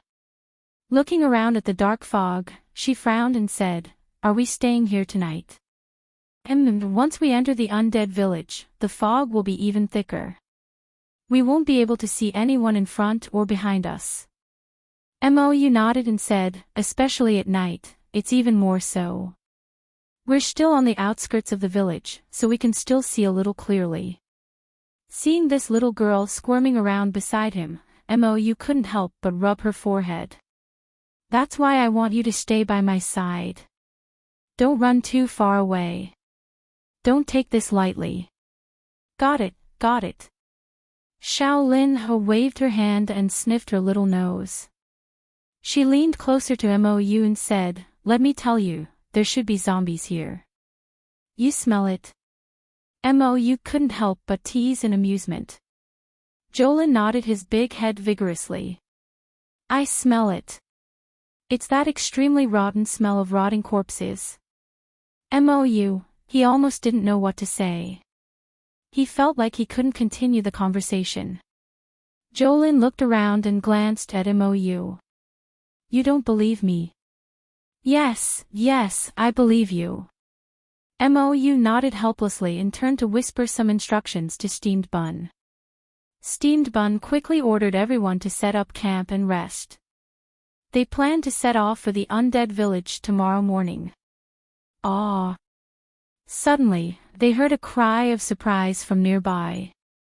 Everyone looked over and saw Qing Luo supporting their Princess Huaizhu as they ran over. Her forehead was covered in sweat and her face was pale. Your Highness, there's a snake over there." Everyone couldn't help but roll their eyes. So what if it was a snake? You're all mystic cultivators, not ordinary people who don't even have the strength to truss a chicken. You're too weak to be scared to this extent by a snake. Princess Huaizhu read the meaning behind everyone's gazes and couldn't help but feel resentful. Although she had some mystic energy, she had been pampered since she was young. When had she ever spent the night in this kind of deep mountain forest? There was wet vegetation nearby, and snakes and insects would occasionally scurry out of the trees. Every minute and every second challenged her fragile nerves. "From now until we leave the village, we can't ride horses or carriages. Make preparations," Mou instructed indifferently. He had already stored the horses, carriages, and other items in his storage talisman. Everyone set up camp and didn't say anything else. From time to time, they would hear Princess Huaizhu's screams. She was probably scared out of her wits because she saw another snake or insect. Jolin and Mou glanced at each other and saw a trace of speechlessness in each other's eyes. This princess was so delicate. She shouldn't be going out. Why would she be so particular when she was outside? Chapter 5770. This wouldn't do, that wouldn't do. She had to bring along a portable house. Unfortunately, her heart was higher than the sky, and her life was thinner than paper. She didn't have the fortune of having a portable spirit domain. Xiao Lin couldn't help but ask helplessly, how about I go over and take care of them for them? No need. In terms of ruthlessness, no one could beat the Mo family's ruthlessness. That kind of indifference and contempt that came from the depths of their bones was absolutely innate. It's not like they don't have hands and feet. If they don't know how to take care of them, they'll just be food for poisonous insects and snakes. It was simply baffling. He naturally didn't believe that the Grand Princess of the Hoarding Kingdom wouldn't bring along a few capable people with powerful mystic skills. She was merely using this kind of brainless method to attract his attention. He really couldn't bear to see such baffling tricks. Xiao Lin, in reality, she only wanted to reach the Mo Kingdom capital safely and steadily, and then meet up with her sister and the rest. She didn't care about the other trivial matters. Mo Yuk swiped his hand, taking out a small white jade tent. The tip of the tent was pointed, and it emitted bits of brilliant light in his palm. Xiao Lin nearly jumped up. You stole this from brother-in-law, right? This was clearly a top-notch spatial divine tool. Brother-in-law most likely made it when he was idle. Mo Yuk glanced at her and pursed his lips. Don't tell me you didn't have it. The wilderness they were in a few days ago wasn't as vile as today, so the two tacitly made do for a few nights. But today's fog-shrouded land was very different from before. The air was filled with a moldy smell. Even if they squeezed into a normal tent, it would still be a crime. These two fellows were essentially the same kind. They were more accustomed to living like princes, so they naturally wouldn't wrong themselves. Even if Mou, this punk, didn't take out the divine tool, Xiao Lin would most likely take it out. The two silently exchanged glances and both snorted. Mou tossed the small white tent in his hand into the distance. A 2-meter-tall tent quickly appeared. It looked like it was constructed from jade, sturdy and sheltered from the wind. The two entered the tent one after the other. Xiao Lin also put away her 4-winged snow foal. When Steamed Bun saw this, he hurriedly slipped in. Following him were a few of the Crown Prince's secret attendants. The interior of the jade tent was very spacious. There were at least 7 or 8 rooms. Jolin glanced at her and immediately shook her little head proudly. It was not as big as her mobile tent, nor was it as spacious. Even the rooms and decorations inside were not as good as hers. As expected, his sister was still the best. Whatever her sister had, Xiao Lin had as well. What Big Brother has, this brat Mou might not have. Mou turned to look at her and didn't know whether to laugh or cry. This is a divine artifact that Big Brother made in the early stages. Naturally, it can't compare to the divine artifact in your hands. Xiao Lin turned around and made a face at him before skipping into the last room on the left. The tent made of jade not only had a god-level defense function, but it was also soundproof and moisture-proof. It was warm in winter and cool in summer, soothing the mind and helping one sleep. Therefore, he slept well that night. The next day, when she came out of the tent, she saw Princess Huaizhu and her servants looking at her with dark circles under their eyes.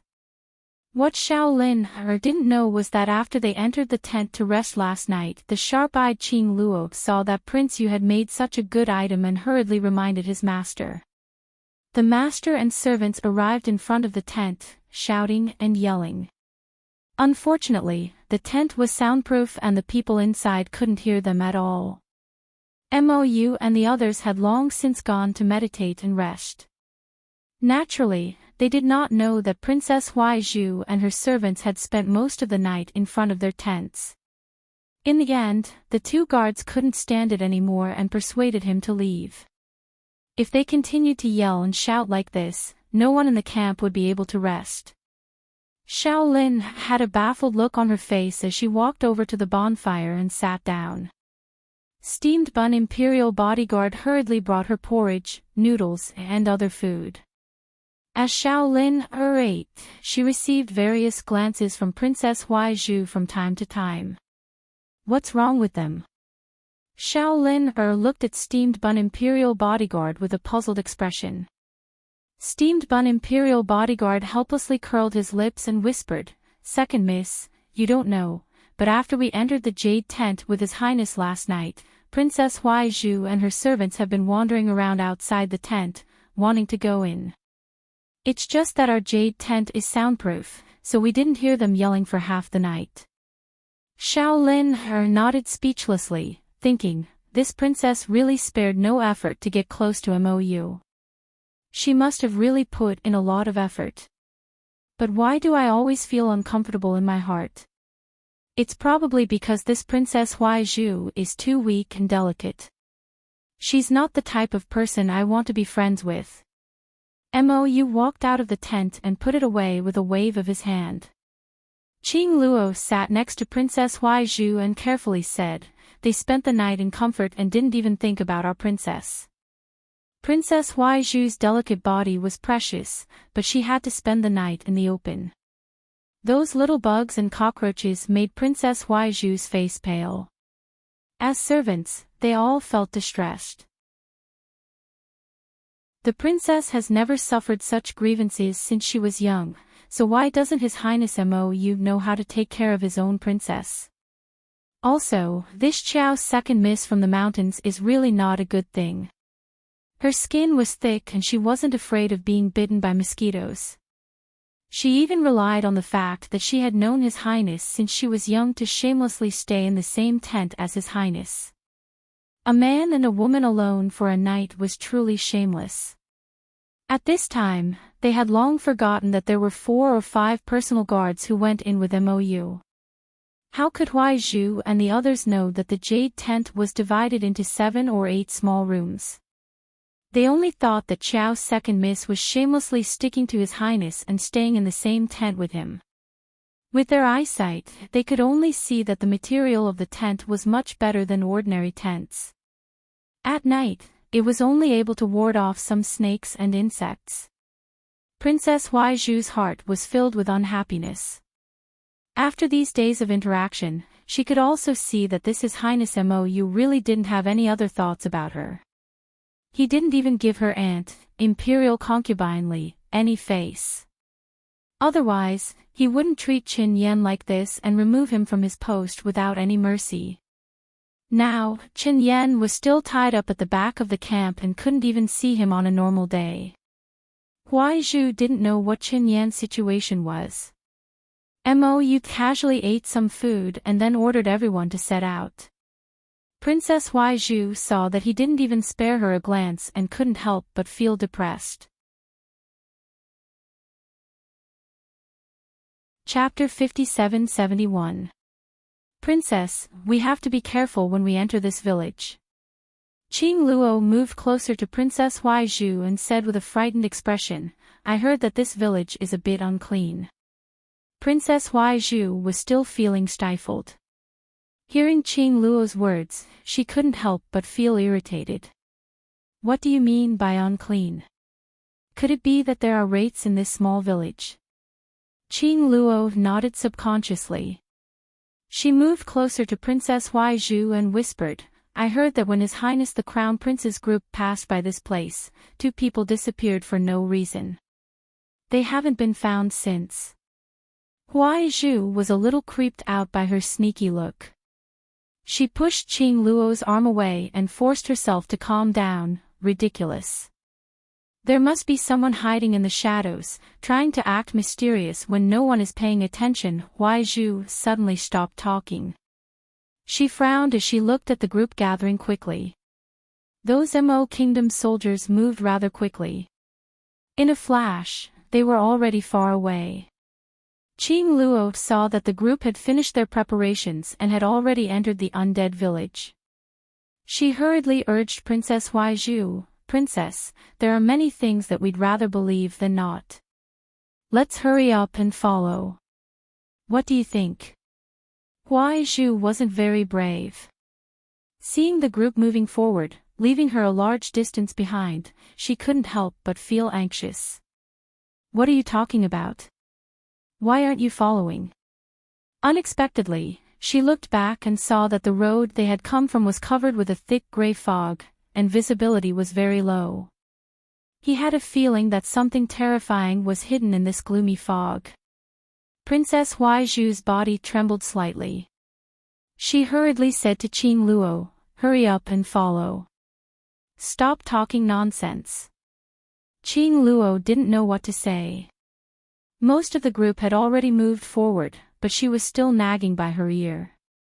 Princess Huai Zhu glared resentfully at the maid. She hurriedly had two maids support her and jogged forward. On the other side, Jolin waved her hand to disperse the thick fog in front of her.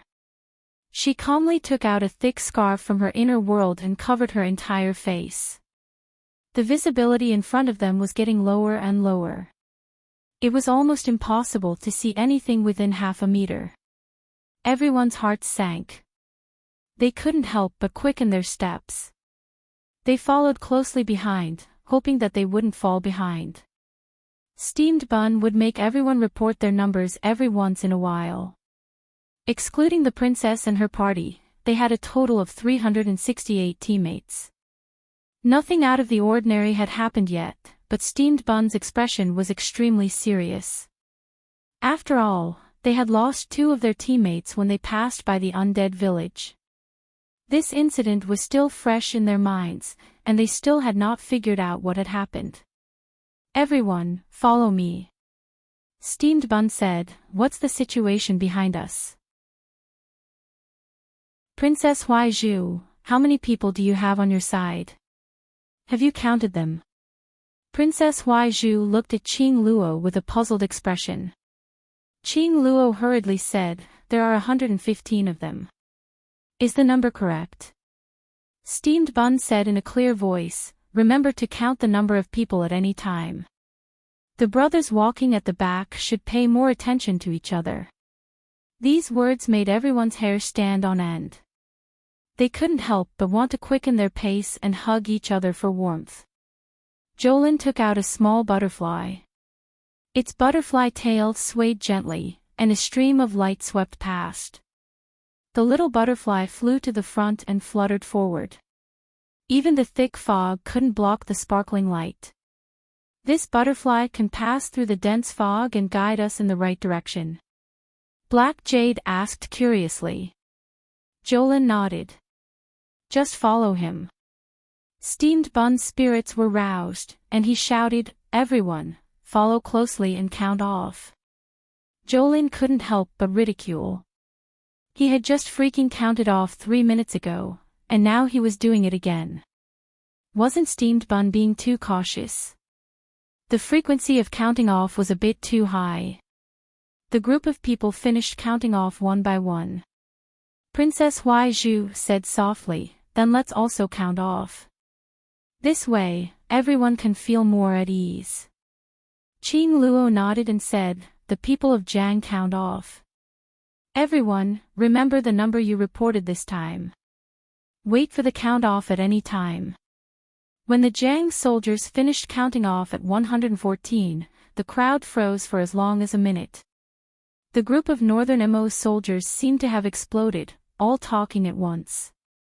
Just now, they reported 114 people? Didn't they say there were a total of 115 people? That's right, that's right. I heard it very clearly.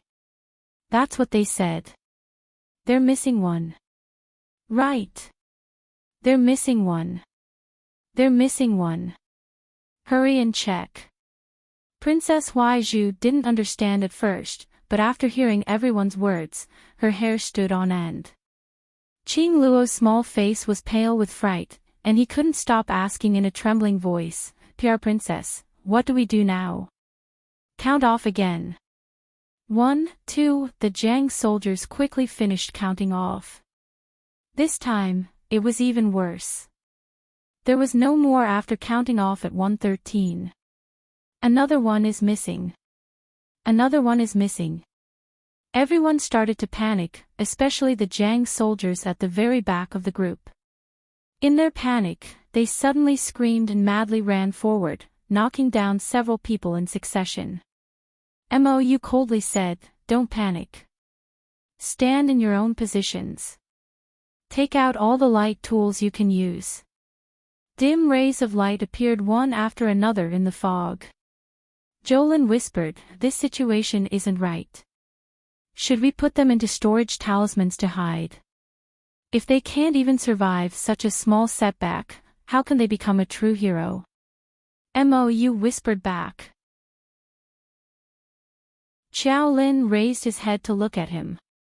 Amidst the dark mist, he could see that his bright black eyes were shining with starry light. The little girl curled her lips and secretly complained, "What a man. Keep moving forward." "Don't panic," Steamed Bun said loudly. "There's someone. There's someone in the fog." At the back of the group, among the Jang soldiers, someone suddenly shouted in a trembling voice. "It's not a person at all. It's a ghost. Ah! It's flying too fast. We can't see it clearly. Don't push and shove. You're pushing and shoving the princess." Qing Luo anxiously roared. He put one hand in front of Princess Huaizhu, protecting her as they retreated. "Careful!" Mou exclaimed in a low voice. She raised her hand and sent out a stream of divine power, blocking something that suddenly flew in front of Jolin with a clang. Jolin's eyes were sharp. He immediately saw what was flying over. "It's a flying claw."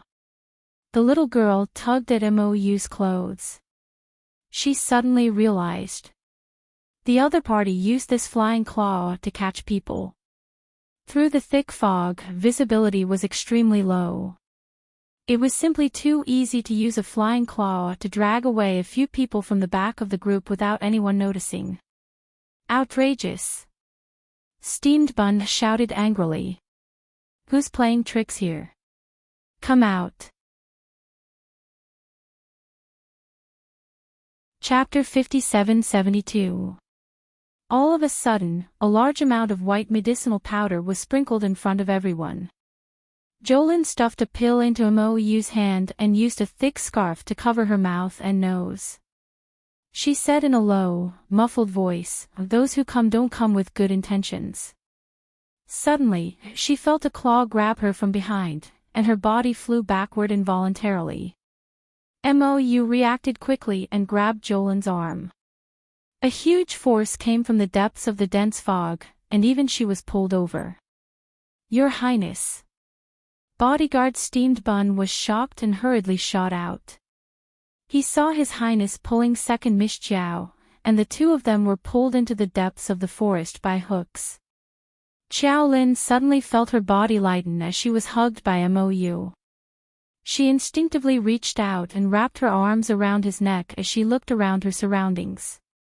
But she saw that the yin fog where they were standing was even thicker than before. A small building faintly stood in the depths of the yin fog, and the two of them couldn't see it clearly with their eyesight. Jolin wasn't very nervous, and she looked into the distance curiously. She saw a black shadow slide past their eyes with a whoosh. Mou put her down and tightly held her small hand. He said in a low voice, "Be careful." Pretending to be mysterious. Jolin pursed her lips and suddenly took out a fire spirit talisman, throwing it in the direction the black shadow had suddenly rushed out. Boom! A bright flame lit up. The bright flame suddenly scattered the yin fog in front of them, illuminating the black shadow in front of them. That thing roared and turned its face around. The two of them saw that half of its face was scorched and blackened, and only one eye was left, looking at them with a sinister expression. A corpse puppet. Without another word, Jolin threw out another 4 or 5 talismans, encircling the man with half a black face. This half-human, Half-Ghost Thing roared several times and dashed left and right among the 4 or 5 confinement talismans, baring its fangs and brandishing its claws as it roared angrily at the two of them. Mou rushed forward, and with a flash of his sword, he picked up several red-hot branches and threw them at the strange person. Although that person's movements weren't very agile, he actually knew how to dodge the fire. However, his movements weren't coordinated enough. His left foot tripped over his right foot, and he fell to the ground. Mou raised her hand and threw out a flying sword, which nailed the man's palm to the ground with a whoosh. Jolin was just about to run forward when Black Jade pulled him back. "Don't be so rash." Jolin turned around and glared at him a few times. He wanted to retort, but then he saw the strange man, who had been nailed to the ground by the flying sword, pull his hand forcefully and jump up. Ignoring the pain of having half of his hand cut off, the strange man clutched his severed hand and hurriedly fled. Jolin couldn't help but stare blankly for a moment before he muttered in a low voice, "I wonder if it's a human or a corpse puppet." It escaped quite quickly. He can't have escaped far. His lair should be up ahead. Mou turned and nodded at Shaolin. Let's go and take a look." Jolin lowered his head and saw that his hand had been held in that fellow's hand the entire time, and he hadn't let go even now. The little girl was a little embarrassed, and a strange feeling arose in her heart. She swung her hand a few times, but couldn't fling the man's hand away. She looked up and saw the latter's calm and solemn expression, as if he hadn't noticed that he was holding another girl's hand and walking forward. Jolin was just about to yell when Mou shushed her and tightened his grip on her hand. He pulled her along and jogged a few steps, squatting behind a bush, and motioned for her to look ahead. She saw that the strange man, who had escaped with his injuries earlier, was now in a row of open space in front of them. He turned left 3 times, right 2 times, and hopped up and down a few times before running towards the small house in the middle. Jolin said in a low voice. "I didn't expect that there would be a maze array in this abandoned and run-down little village." Mou raised his brows. Jolin continued, "But this array isn't very complete anymore. It seems that it's not very effective because of its age." Mou nodded and whispered in her ear, "Then let's approach carefully." Jolin only felt waves of heat by her ear, and her little face couldn't help but redden. She turned her head and glared at him in annoyance, wanting to fling her hand away, but he held it tightly in his hand, and she couldn't break free. "Don't be impatient." This guy nodded at her in all seriousness and glanced at her. "When we get to the small house later, remember to follow behind me. Don't act rashly if I haven't convinced you." "Pay." This guy actually dared to boss her around. The little girl glared at him a few times in annoyance, but Mou pretended not to see. The two of them came out of the bush they were hiding in and quietly approached the broken array. Both of them were smart people, and they had already memorized the strange man's walking pattern by heart. As long as they followed the strange man's walking pattern, turning left 3 times and right 2 times, they naturally wouldn't be able to touch this broken array. After successfully passing through, the small house was in front of them. Right at this moment, the wind rustled the grass, and a rustling sound made Second Miss Chow's hair stand on end. This sound Second Miss Chow's large eyes widened as she turned to look. She saw a huge python more than 3 meters long, raising its sinister snake head, coming out from behind the small house. At this moment, it was spitting out its scarlet tongue, and its inverted triangular eyes stared fixedly at the two of them. "Oh my God, it's a disgusting snake." Second Miss Chow forced herself to calm down, but her body couldn't help but squeeze closer to Mou. Mou, who was carefully sizing up the python head, suddenly felt something and lowered his head to take a look. He saw that almost half of the little girl's body was in his embrace, and her expression was so nervous that he couldn't help but find it funny. Didn't you have a lot of fun playing with that little white snake by sister-in-law's side? How can that be the same? The little white snake's eyes were big and cute, and the python in front of them was covered in black and swarthy skin. There was no comparison at all. The most important point was that this python didn't look like a good person, and it was probably going to attack them. You go. Shaolin pushed Mo and stuck her small head out from behind him, looking at the python head with disdain. Compared to the little white snake's appearance, it was on a completely different level. Mo curled his lips in amusement, and his eyes suddenly turned cold as he reached out to release a huge beast. Roar! The fire dragon's hard claws hit a rock, and it was like crushing a row of tofu. Ah, when did you contract a sacred beast? Shaolin exclaimed in hindsight. Holy shit, this guy was really good at hiding. He didn't summon any beasts along the way, and she only found out now that this guy still had such a trick up his sleeve. Mo blinked innocently. You didn't ask. That four-tailed eagle that's always by your side isn't your contracted beast. It isn't. I used sister-in-law's summoning talisman to play with it. Shaolin raised her hand and knocked his big head. Brother-in-law caught this sacred beast for you. If the python could speak now, it would probably greet 18 generations of Mo's ancestors. Chapter 57-73. It had been in the lower star region for so long, and it had finally evolved into a spirit snake. Now that the other party had suddenly summoned a sacred fire-swallowing dragon, what was he trying to do? Could the lower star region allow such a thing to exist? Was that old heavenly Tao dead or crippled? Why didn't he show up and say something fair? Roar! A mouthful of angry flames sprayed onto the giant python's coiled body. The giant python didn't even have time to escape before it was completely ignited by that mouthful of angry flames. It hissed and fell to the ground, rolling back and forth.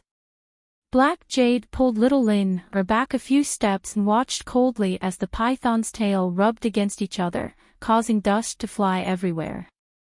Jolin couldn't help but shake her head. Sigh. Why didn't it just live properly? Why did it have to come out and scare people?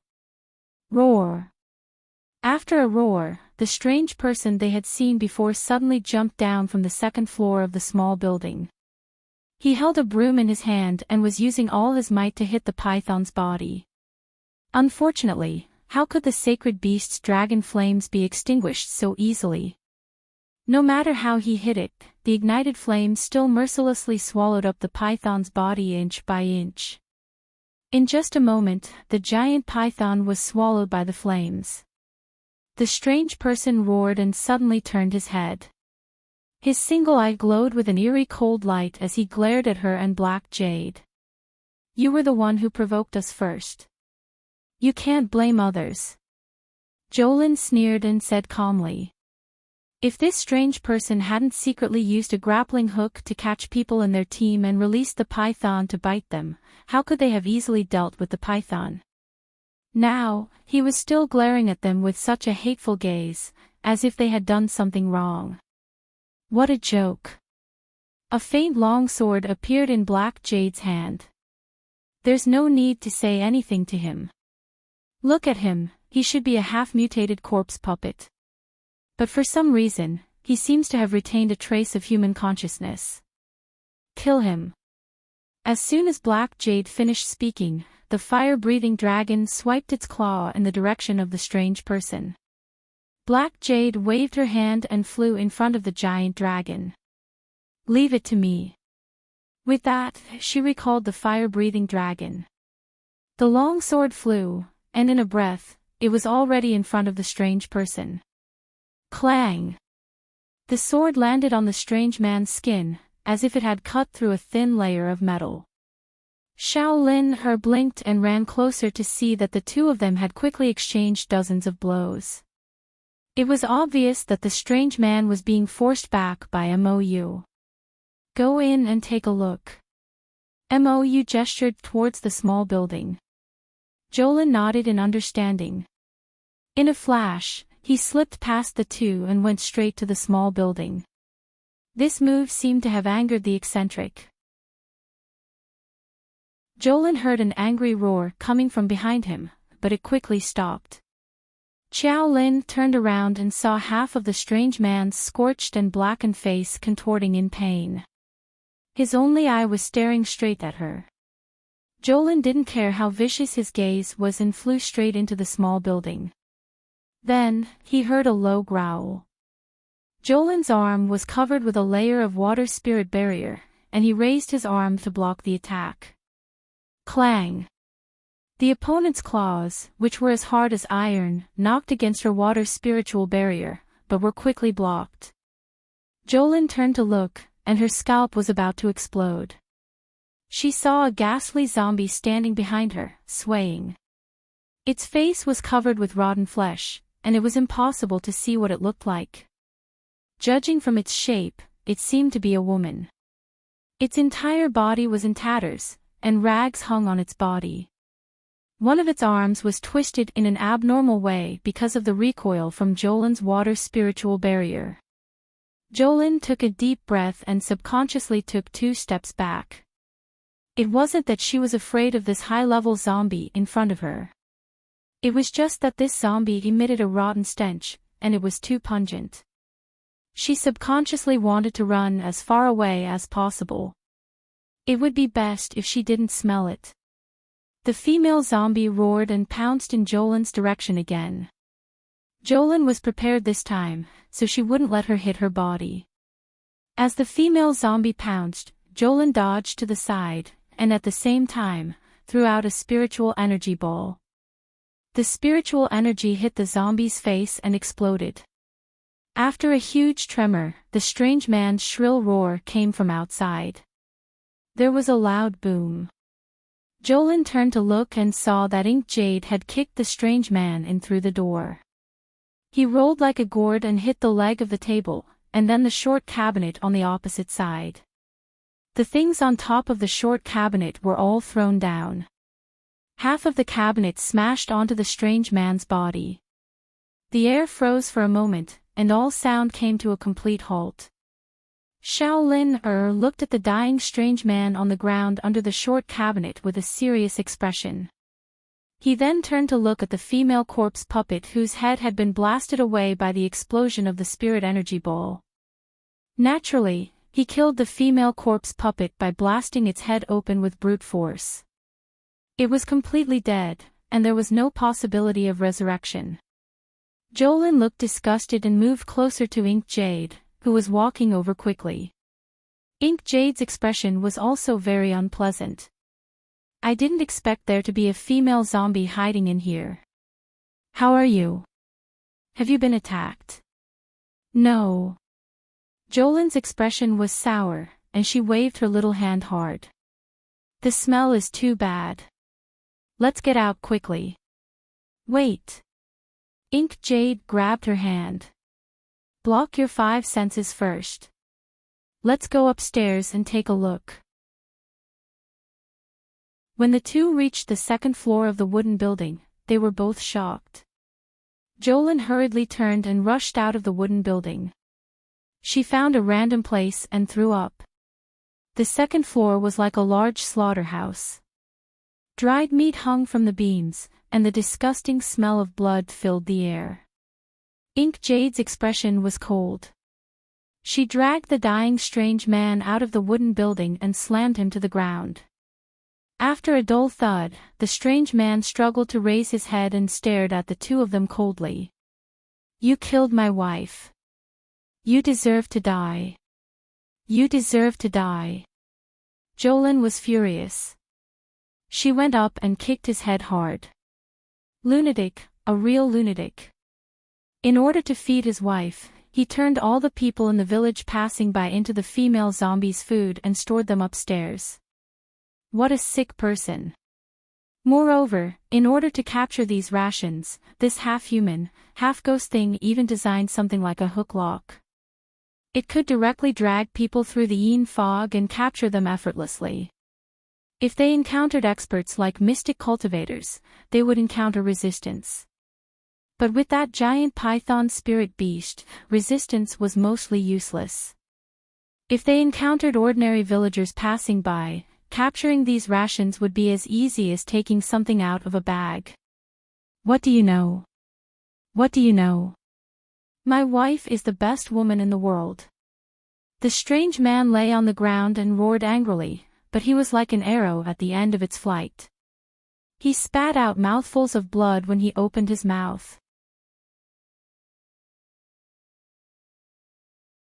Chapter 57-74. Jolin looked at him coldly. So this is the best way for you to keep her here. You clearly know that she's already lost consciousness, but you still use the stupidest method to keep her here. Why don't you take her out for treatment? Do you know to what extent the medicinal liquid in our hands has been developed? Our treatment solution can awaken a special grade zombie's consciousness. It can effectively stop the zombie from continuing to mutate. There's medicine that can save her. If you take her to Seacombe Planet's zombie rescue station, you can change her fate. But now, he missed the best time for the zombie's treatment. This man was bound to pay the heaviest price for his stupidity. The strange man crouched on the ground as if he heard a fantasy story. He roared with all his might, "No, impossible, you're lying to me, lying to me." Jolin looked at him sympathetically. The outside world has already been turned upside down. Except for some zombies with special circumstances that can't be saved, most of them have been saved. Your wife is a high-level zombie. Logically speaking, she can be saved. Jolin shook his head indifferently. It's just that you've dragged this out for too long. That female zombie's entire body was rotten and ruined, so there was no way to save her. Moreover, she had eaten so many living people here, so there was no way to save her for various reasons. That was why Jolin said that it was this strange man's arrogance and stupidity that ruined the female zombie.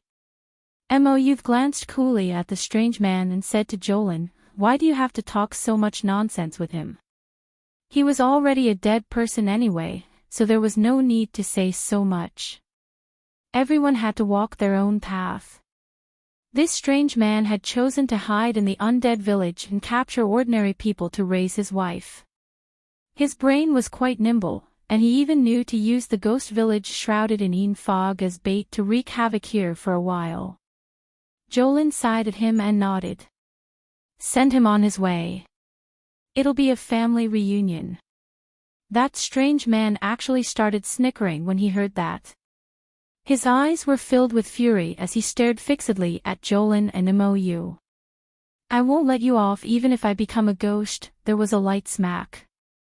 An arrow was nailed into that person's heart without any explanation. He didn't even let him finish speaking before he sent him on his way. Jolin shook his head helplessly. He had clearly done something wrong, yet he still wanted to vent his hatred on others. It was truly laughable. They weren't afraid of living people, but how could they be afraid of a dead ghost? The two of them simply set fire to the wooden building and burned it to the ground. As the flames soared into the sky, it naturally attracted the secret guards and the others to search for it. By the time they found it, the wooden building had already turned into ashes. Steamed Bun said with lingering fear, I didn't think that there would be such a big spirit python hidden here. Your Highness, Second Miss Jiao, are you all right? What could happen to us? The two of them said in unison and looked at each other. Jolin thought to himself, it's a good thing you didn't come. If you came here and found out that your Highness had summoned a fire-breathing sacred beast, you would be very surprised. Steamed Bun smiled and said, since there's nothing else, let's hurry on our way. The surrounding environment was dark and damp, making people feel uncomfortable. If they could walk, it was best to leave this place as soon as possible. Black Jade nodded and turned to look at Jolin. Do you have something to dispel the miasma and fog?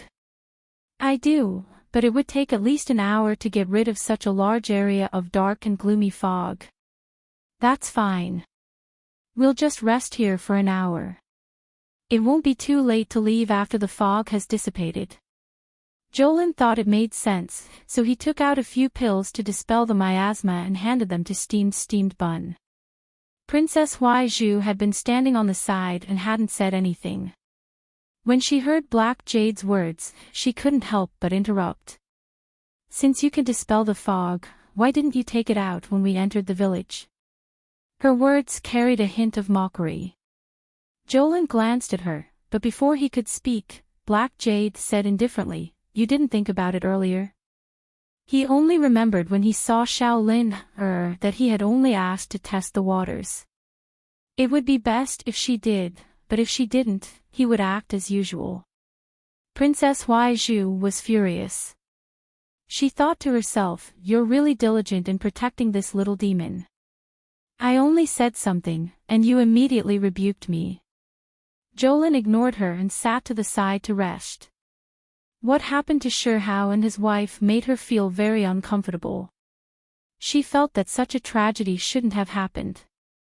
Qing Luo walked to Huaizhu's side and tugged at her sleeve, persuading her in a low voice, "Princess, it's best not to get into a conflict with this second Miss Chow for now. Everything could wait until they return to the capital." Qing Luo gave Princess Huaizhu a look to restrain herself. Huaizhu thought, "That's right. Once we return to the capital, I'll have my concubine mother to back me up. I'll be able to hold my head high then." Princess Huaizhu swung her sleeves and returned to the side of the tree. She sat down on a rock with Qing Luo's help. After sitting for a while, Huaizhu felt something tug at her skirt. Thinking that Qing Luo was tugging at her again, Huaizhu impatiently brushed it away. "What are you doing?" Not long after, something tugged at him again. "If you have something to say, then say it." Princess Huaizhu's expression grew increasingly impatient. Qing Luo turned her head in confusion when she heard her suddenly speak. Then, her eyes widened and she screamed in fright, "Princess! What are you shouting about?" Princess Huaizhu's eardrums hurt from her sudden shout. Qing Luo swallowed her saliva, her entire face filled with fear.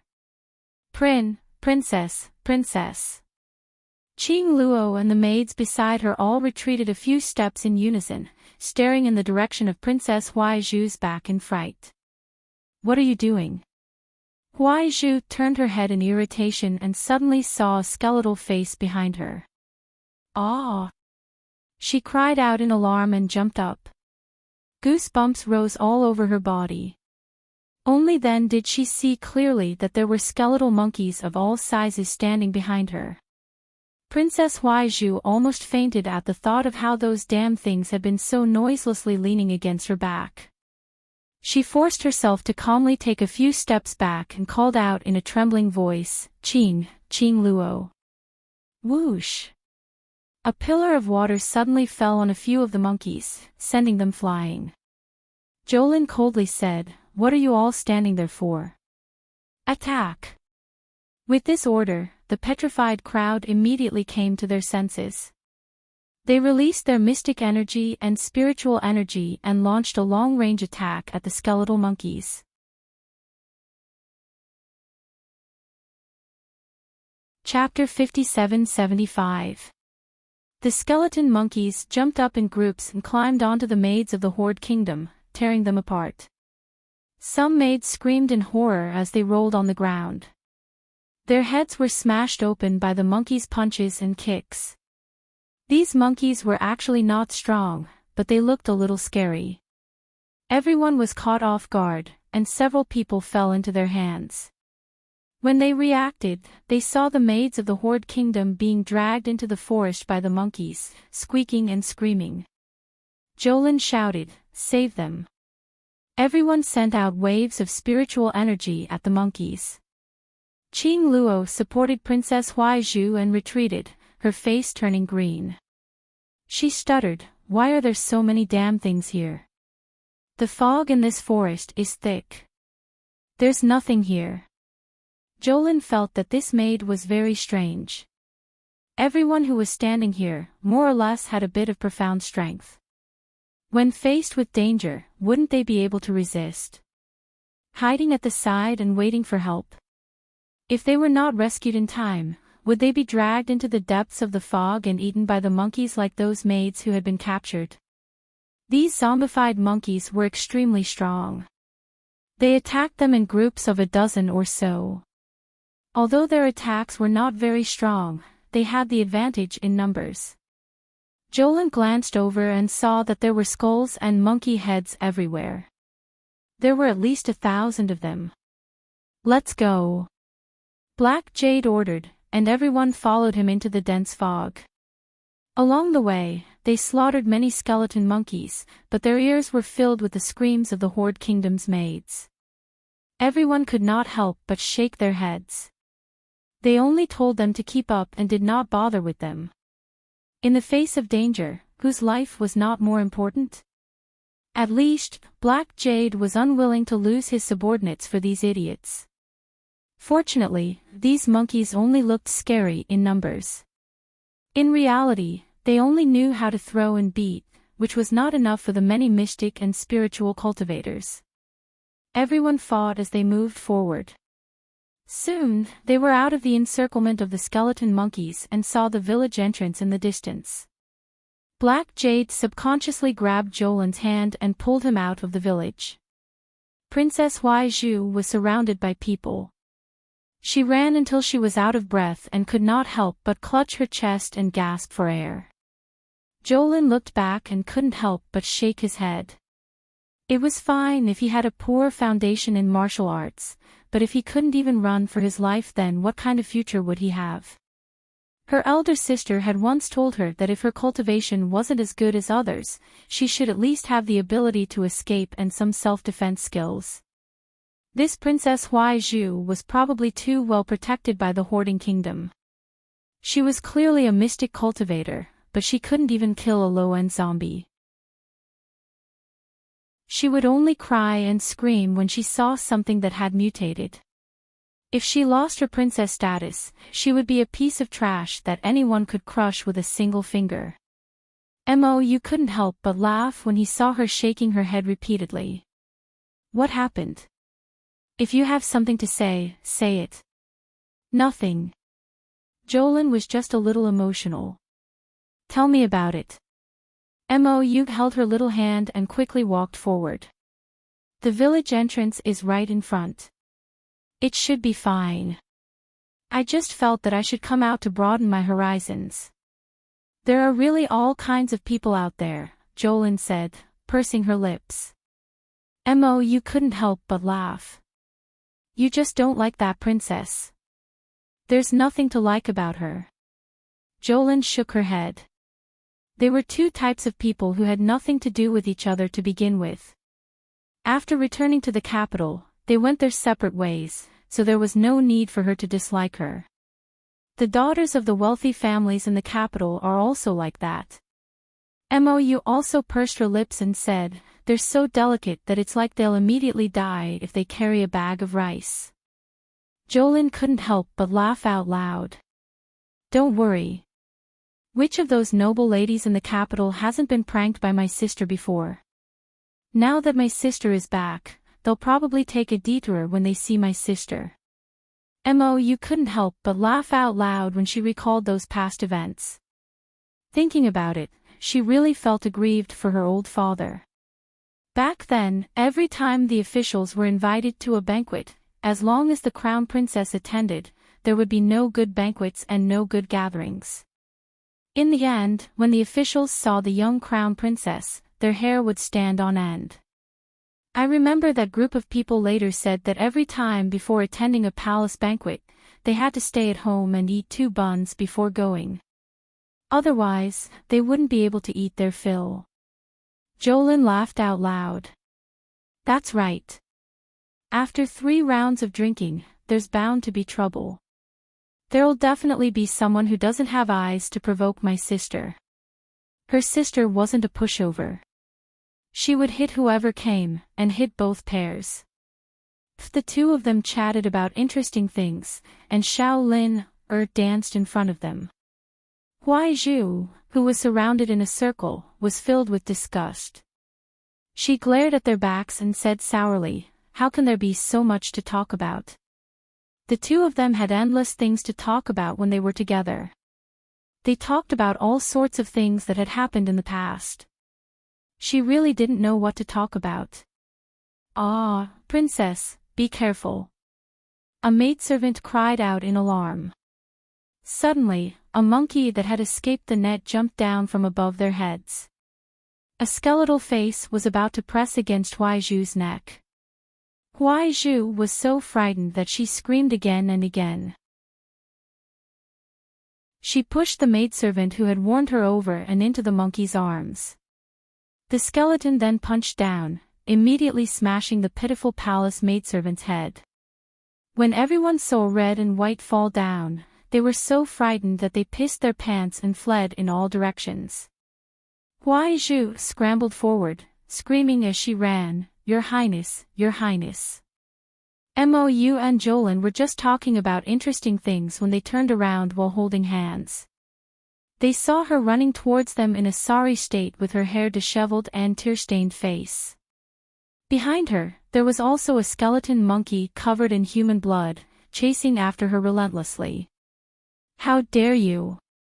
Imperial bodyguard Steamed Bun stepped forward and pulled out his sword to block in front of the disheveled Huai Zhu. The sword in his hand fell, and the skeletal monkey's large head was chopped off by Imperial bodyguard Steamed Bun. It rolled to the side and never moved again. Huai Zhu looked as if she was scared stiff. She knelt on the ground with a plop, her entire body so soft that she couldn't even get up. Jolin couldn't help but mutter, "Trash." It wasn't that Jolin looked down on those with low mystic strength, but this Princess Huai Zhu, from the inside out, including her heart, was crippled. If she hadn't pushed that palace maidservant to block the skeletal monkey, how could she have died? She only needed to send out a burst of mystic energy to send the skeletal monkey flying. However, she didn't. She could only scream and push her subordinates to their deaths. He really couldn't understand why those idiots by her side still followed her. This person didn't care about the lives of the people around her at all. Probably in her eyes, these palace maidservants were as lowly as grass. It was their good fortune to be able to sacrifice their lives for the princess. Jolin's eyes flashed with a trace of sternness. Chapter 57-76. It's such a waste of rice and grain. Hearing this, Mou couldn't help but laugh. He lowered his head and glanced at her. "Let's go." With that, he held her little hand and walked forward, not even sparing Princess Huai Zhu a glance. Seeing this, Huai Zhu couldn't help but be enraged. Grief and indignation rose in her heart. She was the princess of the Hoarding Kingdom, all right. She was a noble princess, but His Highness the Crown Prince didn't care about her at all. With such an attitude, Huai Zhu couldn't help but wonder if His Highness the Crown Prince would treat her differently even after they entered the capital. Would Imperial concubine Li's pressure have any effect on the Crown Prince? Thinking of this, Huai Zhu couldn't help but feel resentful. She wanted nothing more than for this group of skeleton monkeys to tear Jolin to shreds. However, even as she thought this, she knew very well that with Jolin's skills and abilities, this group of skeleton monkeys was no match for her. The skeleton monkeys also had some understanding of human nature and knew to avoid those powerful people.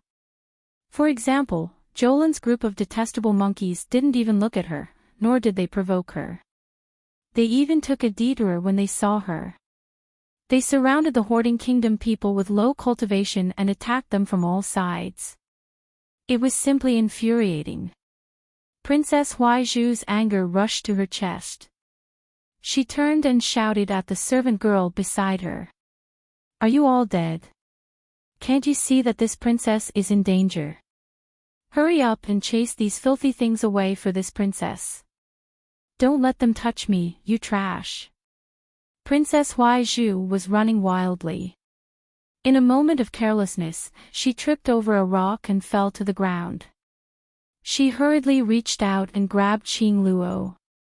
Qing Luo was tripped by her. Seeing this, he hurriedly helped her up. Princess, are you all right? Princess. Qing Luo cried out in alarm.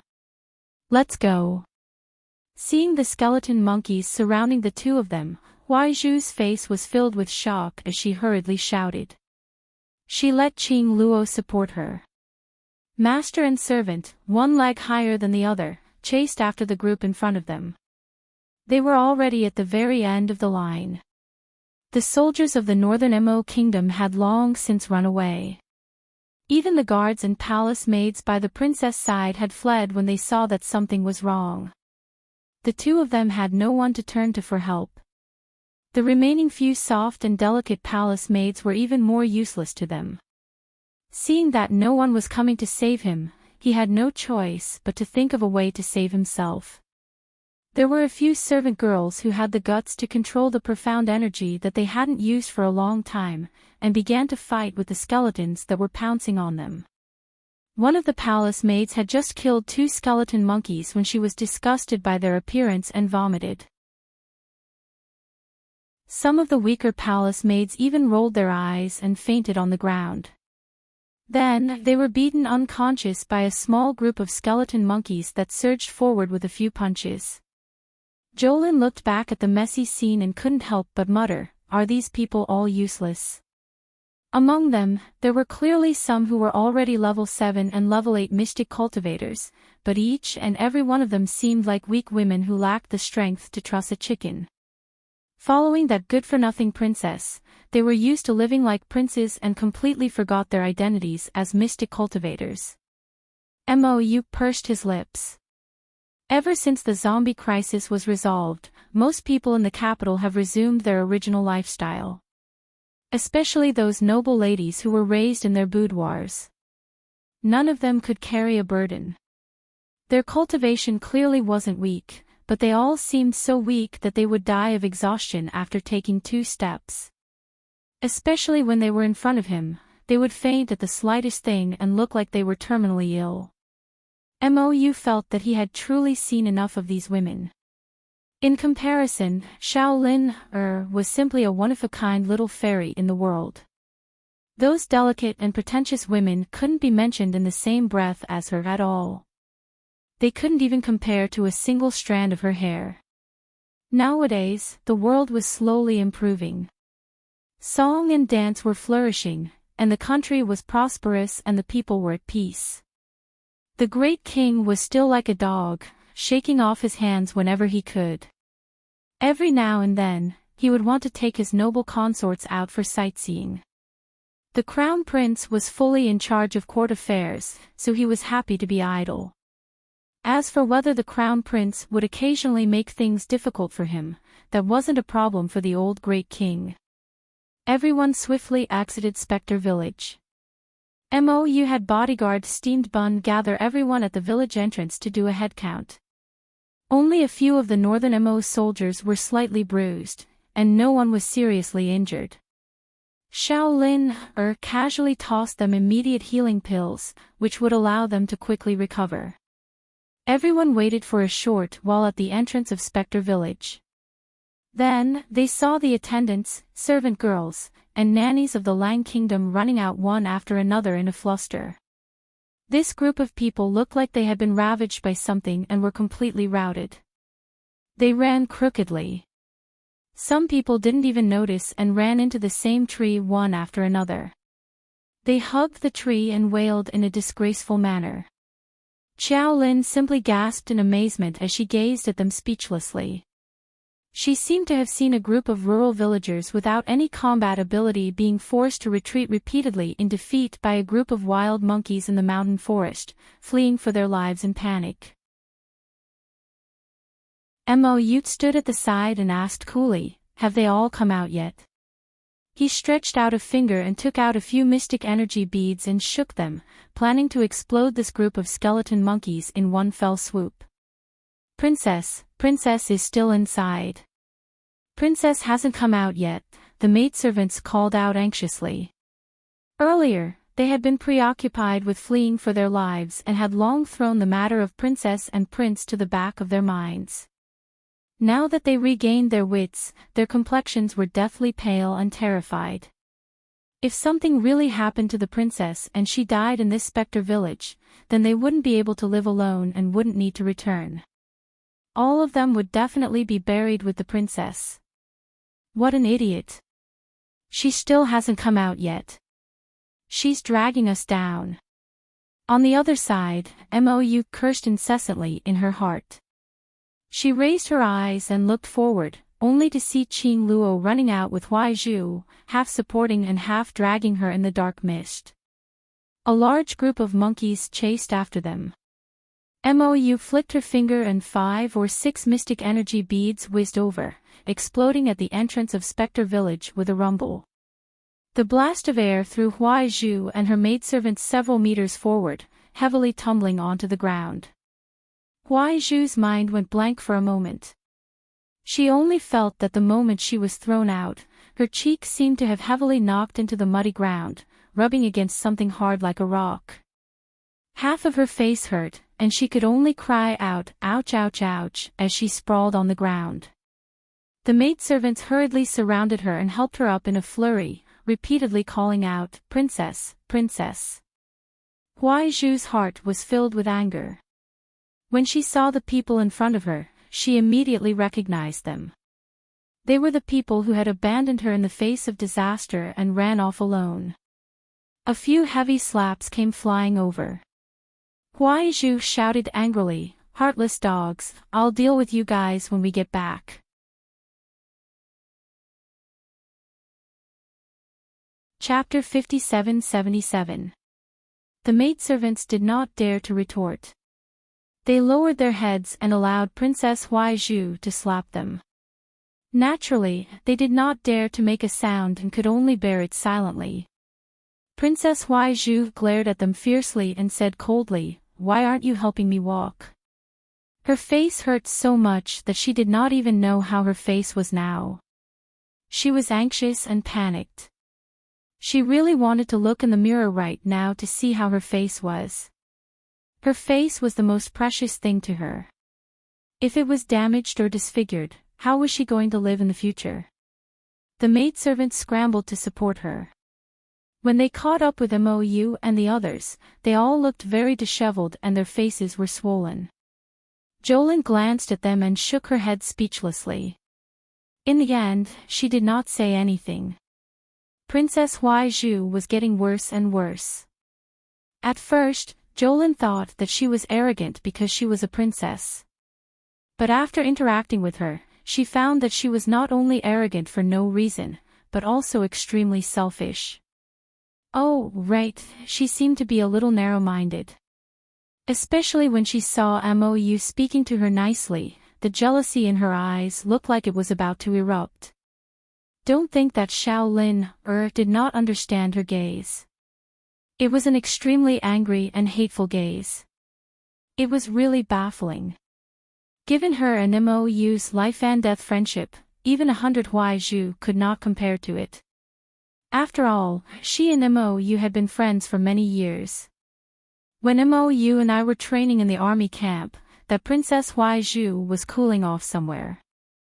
Jolin also felt that the more she looked at Princess Huai Zhu, the more she disliked her. She was ridiculous and pretentious. No matter how she looked at it, she felt that she was not worthy of Mou. Although Mou was usually a little unreliable, when he was reliable, he was really reliable. Jolin turned around and saw Mou instructing guards steamed bun in a low voice to inform the local guards to come and clean up the battlefield in Ghost Village. His instructions were meticulous and well organized. It seemed that Mou had really matured over the years. Mou turned around and saw Shaolin staring at him with a gratified expression, as if she was looking at a child who had grown up. Mo couldn't help but be amused and annoyed. She stepped forward and held her hand, asking, "What's wrong? Did you suddenly realize that this prince is extremely handsome and is one of a kind in this world?" Shaolin rolled her eyes at the sky. "That might not be the case. As far as I know, there are a bunch of people around my sister who are better looking than you. Don't be fooled by how soft the 7 flowers were. They were a flock of orioles and swallows. They looked very good and were comparable to Mou. Mou snorted and continued to boast, "I'm actually not that bad compared to my big brother. My big brother is very handsome, and I am also very handsome." The two of them chatted and laughed as they summoned a flying beast. They soared into the air and sat on it. Once they left the Spectre village, which was filled with fog, they could take the flying beasts and speed up their return to the capital. Shaolin patrolled the properties all the way back and took a big detour. By the time their group returned to the outskirts of the Mo Kingdom capital, it was already 10 days later. Along the way, Princess Huaizhu didn't like anything she saw. Especially when she saw Mou and Shaolin interacting like a couple, chatting and joking with each other along the way, she was so angry that her liver ached. The two of them were so familiar with each other that other people simply couldn't interfere. Huaizhu couldn't vent her anger. Now that the Mo Kingdom capital was right in front of her eyes, she couldn't help but feel invigorated. Returning to the Mo Kingdom capital meant that she had found a sense of belonging. No matter what happened, she still had her aunt, which was better than her coming alone. At that time, with her aunt backing her up, she would definitely think of a way to teach Shaolin a lesson. Along the way, she was simply about to be angered to death by this Shaolin. Relying on His Highness the Crown Prince's favor, she flaunted her prowess in front of her all day long. She would let her know who was the true proud daughter of heaven. A little lass who came from some mountain village actually dared to steal her, Princess Huaizhu's, man. She simply didn't know what was good for her. On the outskirts of the Mo Kingdom capital, Mou and Shaolin were mounted on a horse by themselves. Slowing down, they leisurely rode in the direction of the Mo Kingdom capital. Shaolin swept a glance at Princess Huaizhu, who wasn't far behind her, and asked curiously, "Why haven't I seen anyone from the Li Kingdom recently? Weren't the Li Kingdom's people still jumping up and down, wanting to snatch the princess? Why haven't they seen their shadows recently?" Mou smiled faintly. "The closer we get to the capital, the more they don't dare to come over. After all, the Mo Kingdom capital's strength was there for all to see. If the Li Kingdom's people wanted to cause trouble, they had to check their own strength first. Otherwise, they would be coming to throw away their lives." Shaolin nodded and turned to glance at Princess Huaizhu again. "Don't you feel that this woman is becoming more and more strange recently?" Ever since they had a falling out at the king's undead village, Princess Huaizhu had been holding her head high every time she saw her, her expression full of disdain. She seemed to have restrained herself a little these past few days. Moreover, she frequently ran to Mou to curry favor and completely ignored her. It was as if she, Shaolin, was just an invisible person, not worth a second glance at all. Mou couldn't be bothered to pay attention to that Princess Huaizhu. She turned to Shaolin and said, "Ignore her. She just feels that since we're about to return to the capital, noble Consort Li will support her, so she can straighten her back a little." Shaolin shook her head. She was somewhat speechless, but she didn't say anything in the end. When the group arrived outside the Mo Kingdom capital, they heard many people talking enthusiastically about the return of His Highness the Crown Prince and the Crown Princess. Only then did they know that their unreliable elder sister and elder brother had already returned to the capital. They were actually one step ahead of their group. The two exchanged glances, receiving a hint of helplessness from each other's eyes. With Mou around, the group naturally galloped into the capital without any obstruction. After entering the capital, Xiao Lin didn't plan on entering the palace with Mou. Instead, she first returned to her own residence to take a look. Changle Avenue had already recovered its bustling appearance. Along the way, they saw a bustling crowd with people coming and going. At this time, the crisis of the zombie scourge had already been resolved, and the people of the Mo Kingdom capital had already resumed their previous lives. There was also no trace of panic or anxiety on their faces. It was as if the zombie scourge from a few years ago was only a big dream. When Xiao Lin returned home, she saw that the old residence's servants were already waiting there. Seeing her return, they hurriedly went up to greet her with a smile, saying, "Eldest Miss said early in the morning that Second Miss would definitely return in the next 2 days and had us prepared to welcome you. Second Miss has worked hard on the journey. Hot meals and hot water have all been prepared. Miss, do you want to eat and rest for a while first, or immediately enter the palace after bathing?"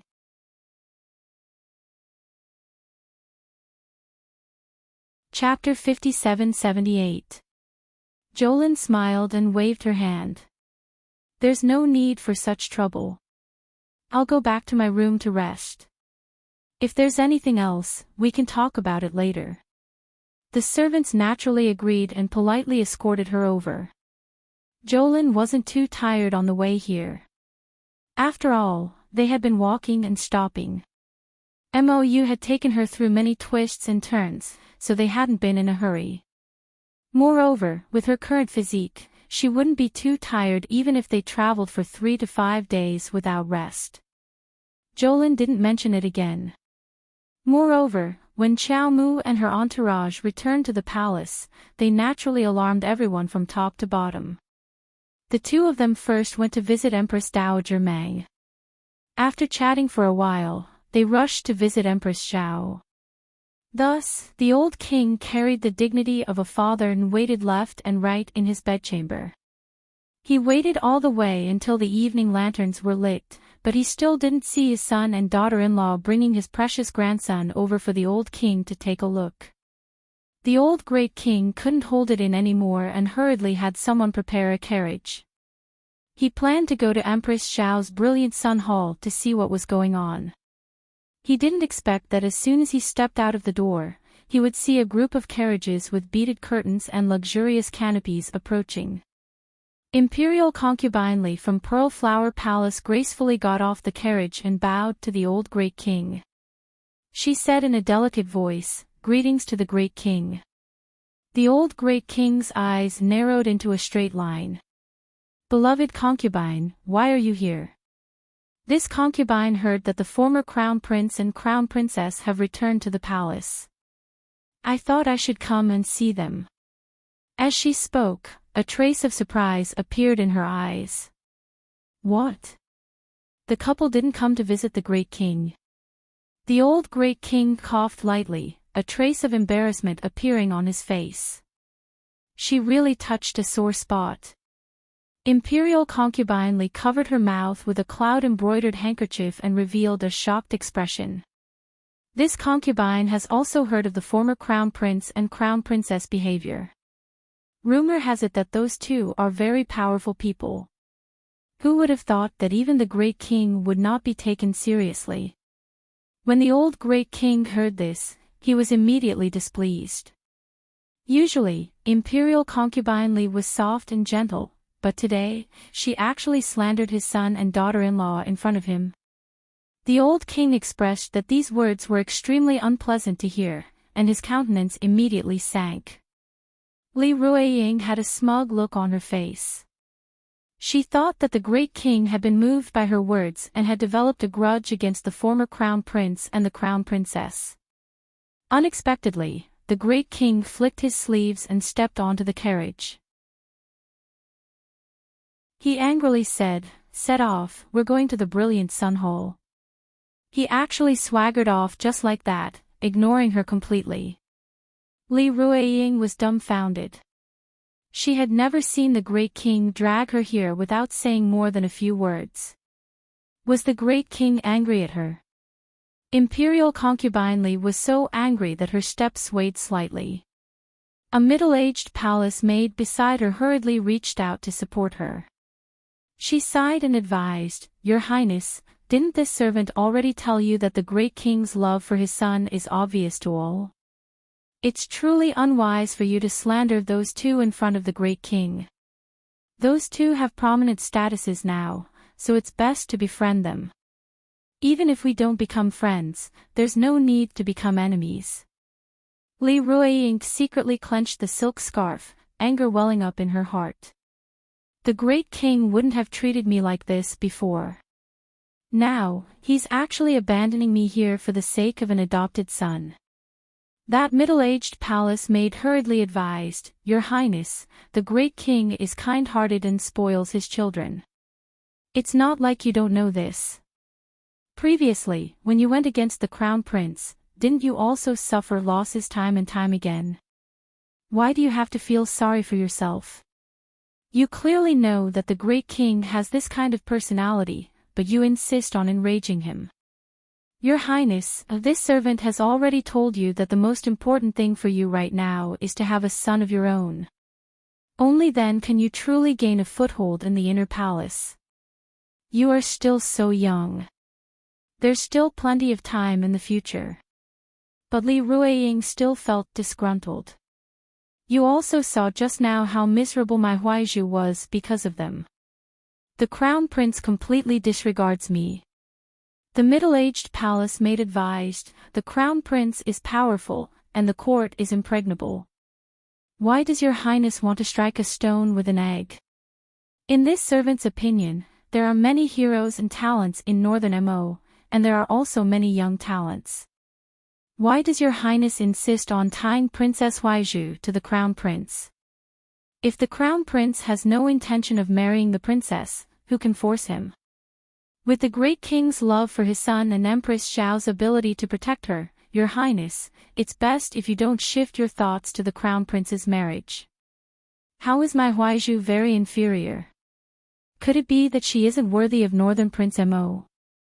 The more Li Ruiying spoke, the angrier she became. She gritted her teeth and said, "You also saw it just now." Fortunately, the bones on Huaizhu's face were not injured. Just the small wounds on her face will take at least half a month to completely heal. The crown prince went to pick up Huaizhu, and the two of them came back together. This should have been a matter of course. But that former crown princess' younger sister interfered. "Ha, they want to snatch him from me. Your Highness." The middle-aged palace maid turned to look in alarm and moved to cover her mouth. "Your Highness, be careful with your words. I just can't tolerate this." Li Ruiying angrily said, "Third aunt, you don't need to advise me. I know what to do next." The middle-aged palace maid named Third Aunt was startled by Imperial concubine Li's resolute expression.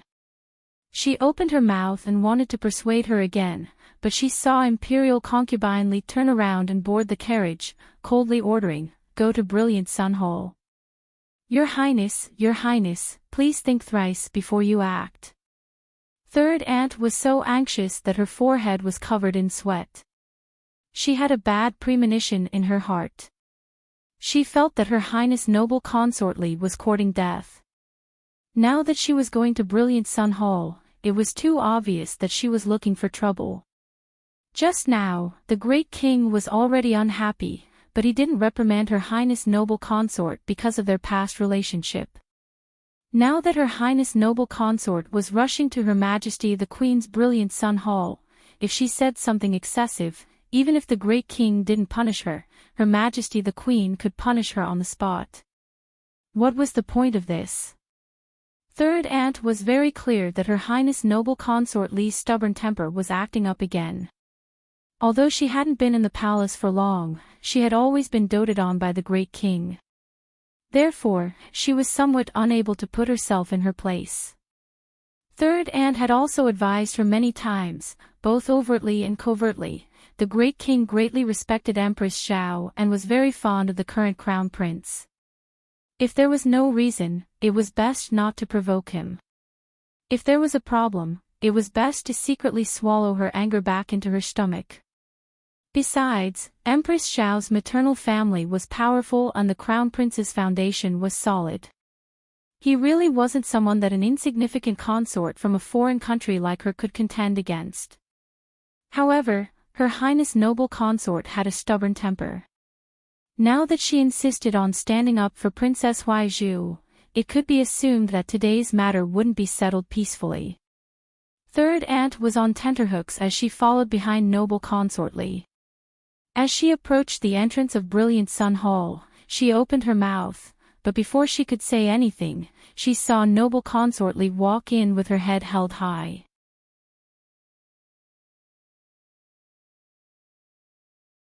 Chapter 57-79. The Brilliant Sun Hall was filled with laughter. The old Great King was holding little Mo Xiao in his arms, grinning from ear to ear. His little grandson was simply a replica of his son when he was young. He was chubby and cute, and the old Great King was very fond of him. Greetings to the Great King and Queen. After Li Ruiying entered, she bowed politely and looked smilingly at Arbor, who was sitting next to the Queen and chatting. This is the famous former Crown Princess, right? Empress Xiao took her daughter-in-law's hand, and her smiling face slowly turned cold. She looked unkindly at the old Great King, who was holding his grandson, with a message in her eyes. Look at how unpresentable the bitch you doted on is. No manners. Empress Xiao coldly reprimanded, why aren't you coming to greet His Majesty and Her Majesty? Li Ruiying gritted her teeth and looked in the direction of the old Great King with her watery eyes. As the Great King's favorite concubine, she was the concubine mother of the former Crown Prince and Crown Princess. Now Empress Xiao didn't give her any face in front of the Great King and even asked her to greet the younger generation. Where did this logic come from? Unexpectedly, the Great King was playing happily with the little dumpling and didn't even glance at her. Li Ruiying was furious, and her face turned green and white, then white and gray, and a trace of hatred flashed through her eyes. Damn it! She had tried many times before, but the Great King, who usually doted on her, was as timid as a little mouse in front of Empress Xiao and the Empress Dowager. He wasn't willing to stand up for her at all. Her Majesty, although the former Crown Prince and Crown Princess are now the Emperor and Empress of Shenzhou, aren't they still juniors in front of you? Empress Xiao sneered at her, of course they are in front of me. But you aren't. This woman, Li Ruiying, rashly barged into her Brilliant Sun Hall and still wanted her to give her a good face. Was he still dreaming? The Great King couldn't help but cough and say, Imperial concubine, don't be rude. Quickly, greet His Majesty and Her Majesty of the Divine Land. The old Great King kept winking at Li Ruiying, urging her to quickly greet him. He was hinting to Empress Li, you must not seek death. Great King. Li Ruiying twisted her body unrelentingly. Just as she was about to act coquettishly and say something, she felt her body fly out inexplicably. Arbor couldn't stand the pretentious look on their faces and directly sent them out of the hall with a vine. Li Ruiying rolled onto the stone floor outside the door. Only then did she realize that someone had actually chased her out of the door. Your Highness. Third Aunt was so frightened that her heart almost jumped out of her chest. His old eyes were about to split open. She quickly ran to Li Ruiying's side and helped her up with trembling hands. Li Ruiying was currently in a daze. She supported her third aunt's hand and supported her delicate body as she stood up unsteadily. Great King. Li Ruiying, who had finally realized that she had been sent flying out of the door, let out a cry of grievance that reached the depths of her bones. She weakly twisted through the door and squeezed out several drops of tears from her bright eyes. Before she could finish saying, Great King, you have to get justice for Qinxie, she was sent flying again, powerless to reverse the situation. The king reached out to touch his forehead. He already told her not to seek death in front of the little crown princess. What was going on? Why couldn't she understand this great king's words? Why couldn't she understand the look that the great king was giving her? Shut up! The great king angrily shouted as he stood up and walked towards the door. I didn't call you over. Who told you to come to the brilliant Sun Hall on your own? The great king's back was facing Emolienne, Arbor, and the others as he angrily shouted at Imperial Concubine Li. At the same time, he continuously winked at Imperial Concubine Li, meaning for her to hurry up and get out of here before things get out of hand. However, Li Ruiying couldn't understand the great king's meaning at all. Seeing the great king giving her a look, Li Ruiying cried out even more aggrievedly, Great king, the former crown princess was so rude in front of you. Before Li Ruiying could finish her sentence, she found that the great king had actually kicked her. The unprepared imperial concubine Li fell out of the hall with a stupefied expression. Your Highness. Third aunt cried out in alarm and rushed forward to help her up. However, the great king angrily shouted at her, You blind thing. Master is fooling around, don't you know how to persuade her? All of you scram back to Pearl Flower Palace. Without our order, no one is allowed to come out. Li Ruiying was still in a daze when she was kicked out.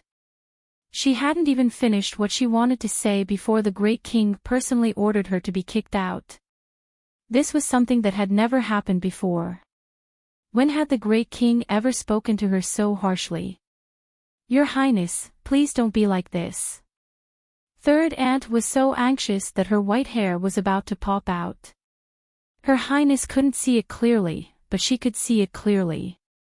Previously, the great king had been constantly winking at Imperial Concubine Li. His meaning couldn't be more obvious. He was telling Imperial Concubine Li to stop making trouble. If she continued, even the great king wouldn't be able to save her Highness. Unfortunately, Imperial Concubine Li was blind and didn't see the great king's twitching eyes. She just kept crying and making a fuss. The great king had no choice but to personally kick Imperial Concubine Li out. This was to save Imperial Concubine Li's life. Third aunt opened her mouth to speak, but she heard two intermittent voices coming from outside the corridor. Imperial Concubine Li will be unlucky, right? I just saw her ride straight to the brilliant Sun Hall. Pfft. The young crown princess definitely won't allow her to be so impudent. Li Ruiying clenched her fists in anger. How could a few palace maids casually criticize her master behind her back? Speaking of which, when Imperial Concubine Jing fought with the young crown princess, she couldn't last more than a few moves. How pitiful. I heard that in the end, not even her bones were left. She even had the infamy of being an evil concubine who brought disaster to the country. Each sentence fell into Li Ruiying's ears, instantly calming down her explosive emotions. Although her fists were still tightly clenched, Li Ruiying suppressed her emotions and calmed herself down. When she returned to her Pearl Flower Palace, she said to Third Aunt, previously, the people in the palace were all tight-lipped about Consort Jing. No one mentioned her. Go find those two gossipy palace maids and ask around. Once you're done, punish those two for me. Third Aunt's face was full of worry. Imperial Concubine, the great king wanted to protect you, so he let you leave quickly. In this old servant's opinion, Imperial Concubine shouldn't go against those two from the divine prefecture. They've entered the palace. A delicate rebuke came from behind the curtain. Princess Huaizhu lifted the bead curtain and hurried to Li Ruiying. She called out in surprise, Aunt, what happened to you? Why was her aunt dirty all over and her hair disheveled? She looked like she had been beaten up. Li Ruiying smiled awkwardly. Aunt, I'm fine. Why are you here? Princess Huaizhu took her hand and said, Just now, I heard from Aunt that the sister of that village woman, Qiao Lin, has entered the palace. Qiao Lin has also entered the palace. Are they here to discuss the marriage with the crown prince?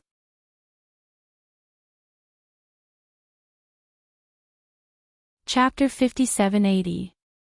Li Ruiying looked embarrassed. She didn't know how to explain it to her niece. She hadn't even said a few words before she was kicked out. Thinking of this, she was still angry, but she calmed down a lot. Princess Huaizhu tugged at Li Ruiying's sleeve and said coquettishly, "Aunt, I heard that the Empress Dowager is holding a banquet tonight to welcome them." What do you think? Li Ruiying's expression changed, and her eyes darkened. Even her niece, who had just entered the palace, knew about the Empress Dowager's banquet, but the news didn't reach her. Obviously, she wasn't invited. The more Li Ruiying thought about it, the angrier she became. She pushed third aunt, "Go out and ask around. I want to know the truth." Third aunt looked at Huaizhu hesitantly. She didn't want to leave Empress Li now. She knew Princess Huaizhu's personality very well. Third aunt was worried that if she went out, Empress Li would be instigated by Princess Huaizhu with ulterior motives. It wasn't easy for Empress Li to have her current status. Third aunt naturally didn't want Empress Li to court death. Third aunt didn't dare to disobey Li Ruiying's orders. She hurried out to find the two maids who had been gossiping and found out everything from them. The two maids didn't expect that their conversation would be overheard by Empress Li, who was passing by. They were so scared that they trembled and knelt down to beg for mercy. Third aunt didn't punish them. She just warned them coldly, "Empress Dowager is kind and will forgive you this time. The next time you talk nonsense, I'll cut off your tongues." The two maids cowered and nodded repeatedly. After third aunt returned, she reported everything to Li Ruiying and said that she had already punished the two maids. Li Ruiying naturally didn't care about the two lowly maids. Third aunt said that they were punished, so she let the matter go. Third aunt said worriedly, "From the looks of it, even that lofty noble consort Jing was dealt with by the former crown prince consort. It's clear that the former crown princess is powerful. Your Highness, if it's not necessary, it's best that we don't fight them." Third aunt advised earnestly, "The former crown prince and crown princess are now the honorable emperor and empress of the divine prefecture, so they naturally won't stay on Seacone planet for long. Just bear with it for now. Once they leave, you won't have to be humble anymore." However, Li Ruiying felt indignant. "You ask me to be patient at every turn, but others may not take us seriously." Huaizhu, who was listening at the side, was already impatient. Now that she heard her aunt say this, she hurriedly nodded and said, "That's right. Moreover, would you believe what others say? How many years has it been since that consorting incident? How do you know that there's no other reason for her death? Moreover, it is said that the two of them are from the divine prefecture and have extremely noble statuses. But who knew if it was true or not? We've never been to the upper three prefectures. Isn't that what they say?" Third aunt was shocked and looked at Huaizhu with an unkind gaze. "Princess, you're wrong. Didn't you say before that Miss Jolin's cultivation level is outstanding? Although this old servant's cultivation level is inferior, I at least know how to observe. Those two nobles from the divine prefecture are different from ordinary people at first glance. This old servant simply can't sense their cultivation level from their appearance. Aunt! Your Majesty, please reconsider." Third aunt lowered her head and persuaded, "Just look at the great king's attitude today. If something really happens, your Majesty will have to bear all the consequences. It's impossible for the great king to help you." Li Ruiying, whose head was feverish from being shaken by Huaizhu, suddenly sobered up and thought that her aunt's words were true. The great king completely ignored her existence today. If she really offended those two from the divine prefecture, she reckoned that the great king wouldn't protect her at all.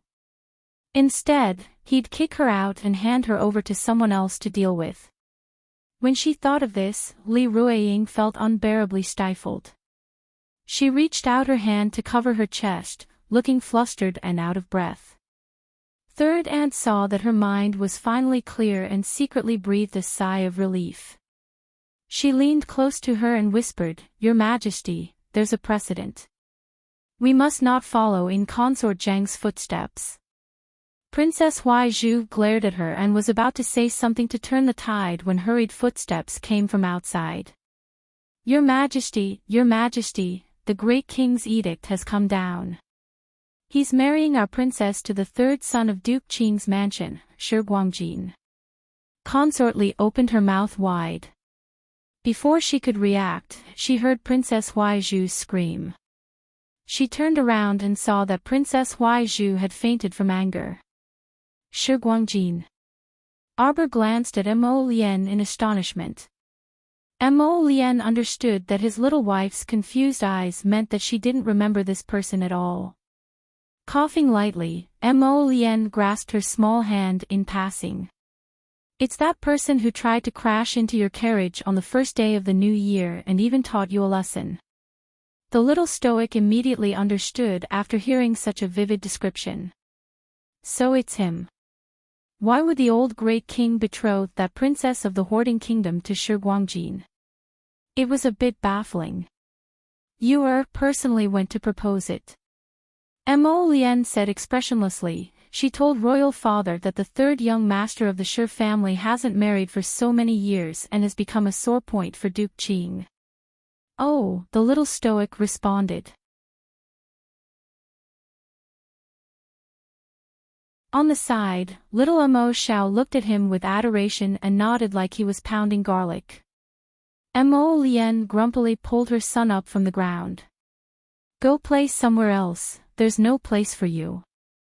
Wait until you stop wetting the bed, then you can learn from your big brother.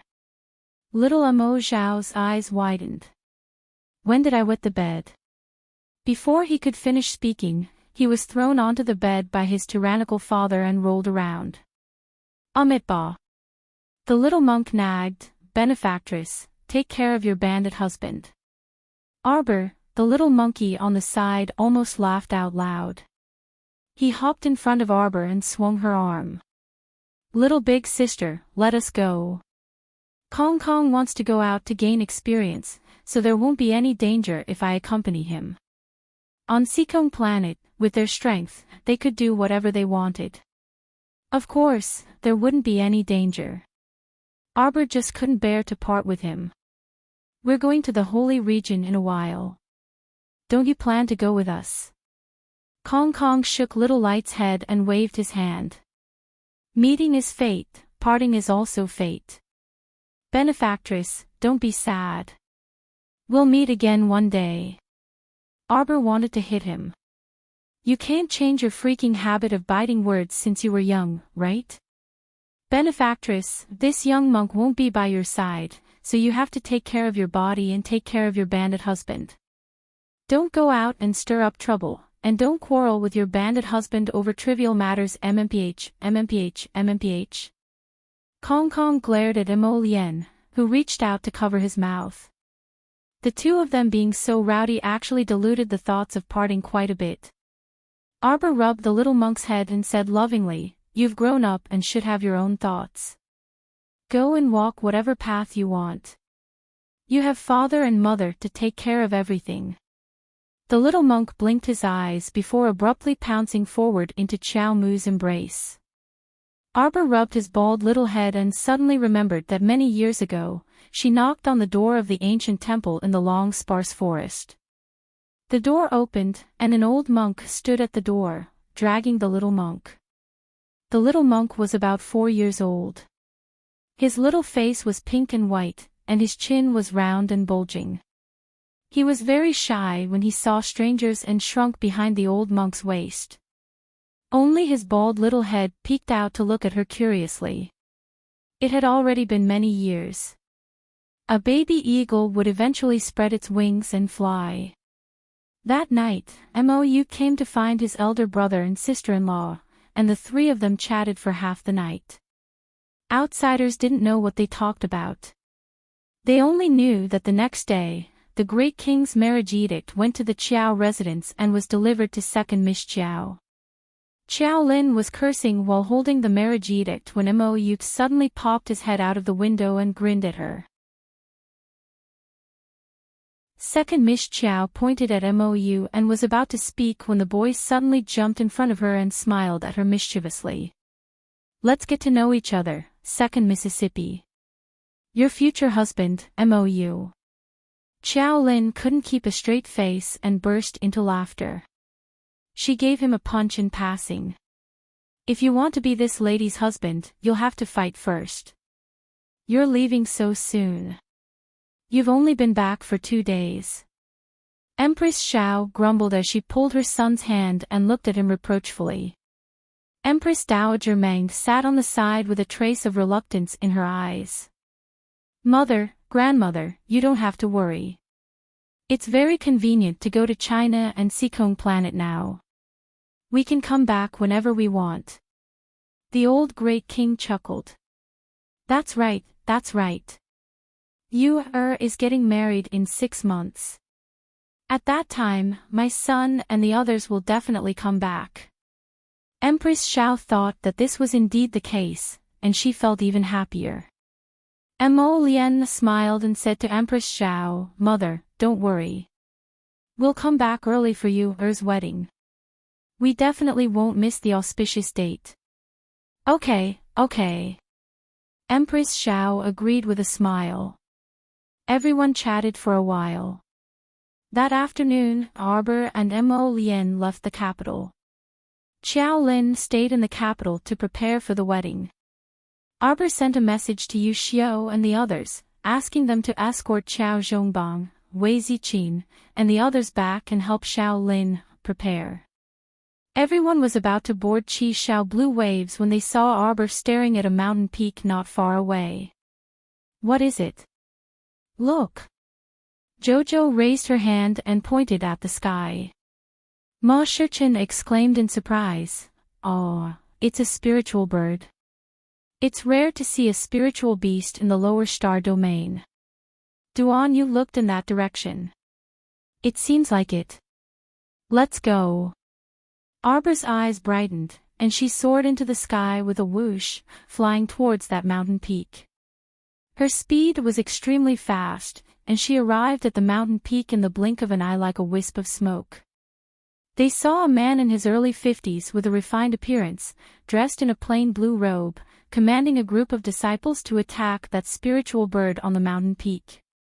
The fire the spiritual bird spat out was mighty and powerful.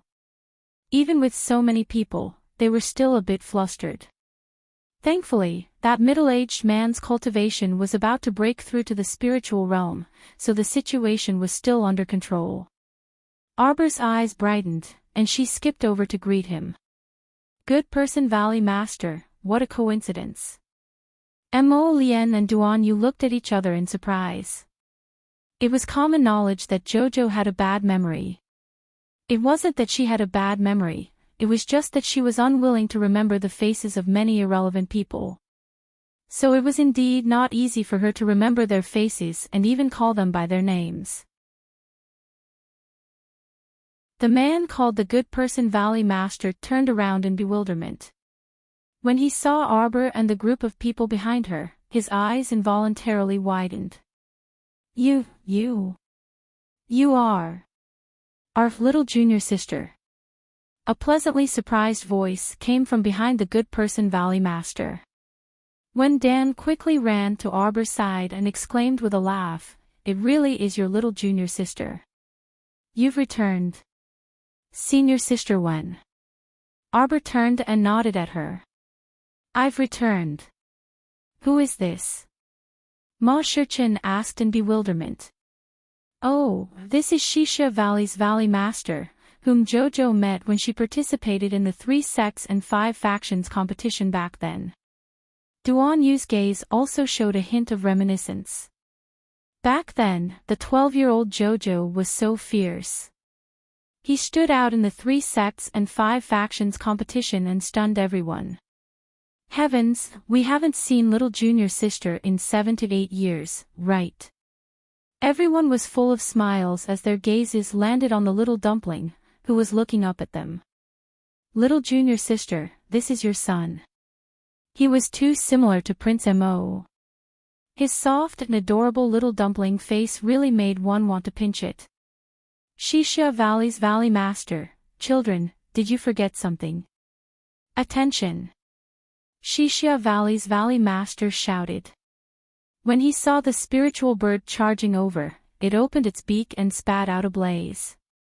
Arbor turned her head to glance at it. The fire-spitting spiritual bird abruptly froze in midair. The good person Valley Master and his group looked on helplessly as that incomparably ferocious spiritual beast fell stiffly like a log and smashed onto the ground with a thump. Shishia Valley's Valley Master inexplicably twitched his mouth. Why did he feel like that spiritual bird was very human-like and that it had completely been scared out of its wits by the little stoic and fell down? When everyone saw that the spiritual beast had fallen down on its own, they hastily rushed up and tied it up tightly in a flurry of hands and feet. A Shishia Valley disciple muttered to himself, "How strange. I just fought with it for half a day, and it's very ferocious. Are you out of strength now?" Arbor took out 3 storage talismans filled with items and stuffed them into Shishia Valley's Valley Master's hands. Good person Valley Master, for you.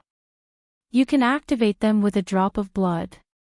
Right now, my holy water sect has reopened in the Divine Province. I found Second Ant Master and the other senior sisters. If there's a chance, we can return to Shishia Valley for a reunion. Good person Valley Master, there were only 2 of the 5 factions left.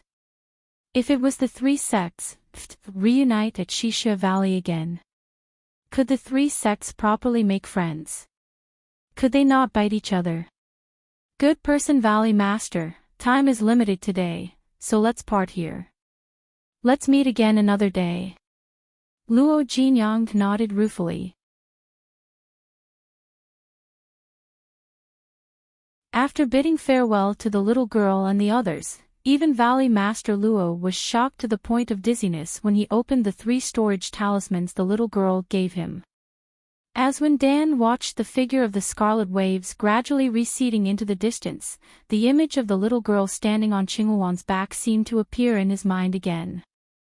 Her belt fluttered as she expressionlessly cupped her fists and bowed slightly to everyone. Good person Valley Master, senior brothers and sisters of Shishia Valley, I, Arbor, will remember today's favor in my heart. When we meet again in the future, I will definitely repay this favor. Farewell. Her lips curled into a faint smile. How wonderful. Little junior sister looked very happy right now, so they were very happy in their hearts. Several years later, Ming Yasi stood at the entrance to the heavenly ice and snow region that never melted all year round and looked up at the pure white valleys on both sides. A group of royal guards followed closely behind him, not daring to breathe loudly. As the ice lion galloped, the large group advanced into the heavenly ice and snow region to kill snow beasts. His Majesty has ordered that if we see a ferret, we must capture it alive. Everyone responded, but they couldn't help but mutter in their hearts, His Majesty comes to the heavenly ice and snow region to hunt every year and wants to capture a small ferret alive every year. What kind of strange complex is this? Late at night that day, seeing Ming Yasi standing on the mountain for a long time without returning to his tent, Guing took a robe and draped it over him. She stood beside him with her head lowered, not daring to say anything. Is there news? Guing only dared to nod and respond softly when she heard his question. Has she given birth? Guing hurriedly shook her head. Why hasn't she given birth yet? Ming Yasi said angrily, what a useless man. He only gave birth to a boy after so many years, I'm afraid he can't do it. Guing was speechless. Your Majesty, whatever you say, I hope you can say this in front of His Majesty of the Divine Continent. Actually, Going really wanted to ask this lord, after so many years, why do you keep paying attention to whether those two from the divine continent have a daughter or not? Whether they give birth or not has nothing to do with you, right? How would Going know that when Ming Yasi couldn't fall asleep, he would turn over and sit up, gnashing his teeth as he muttered to himself, "My son, the eagle of the grasslands, will marry your daughter and avenge me. You made me heartache my entire life, so I also want you to have a taste of heartache. If you can't obtain my love, then who you marry and how many children you have with whom are all out of Ming Yasi's consideration." A certain person carried this belief with him every day and waited year after year. He gradually had more sons, but that couple was neurotic and just didn't give birth to a daughter. Wasn't this worrying? Achoo! Arbor rubbed his small nose and poked his small head out of the pavilion to look at the two people playing chess nearby. Someone must be speaking ill of Jojo behind his back. The little stoic stared at those two people for a long time before she couldn't resist taking out a bead and tossing it over. Mo Lien was just considering what to do when he caught the bead with his fingers and turned to look at her.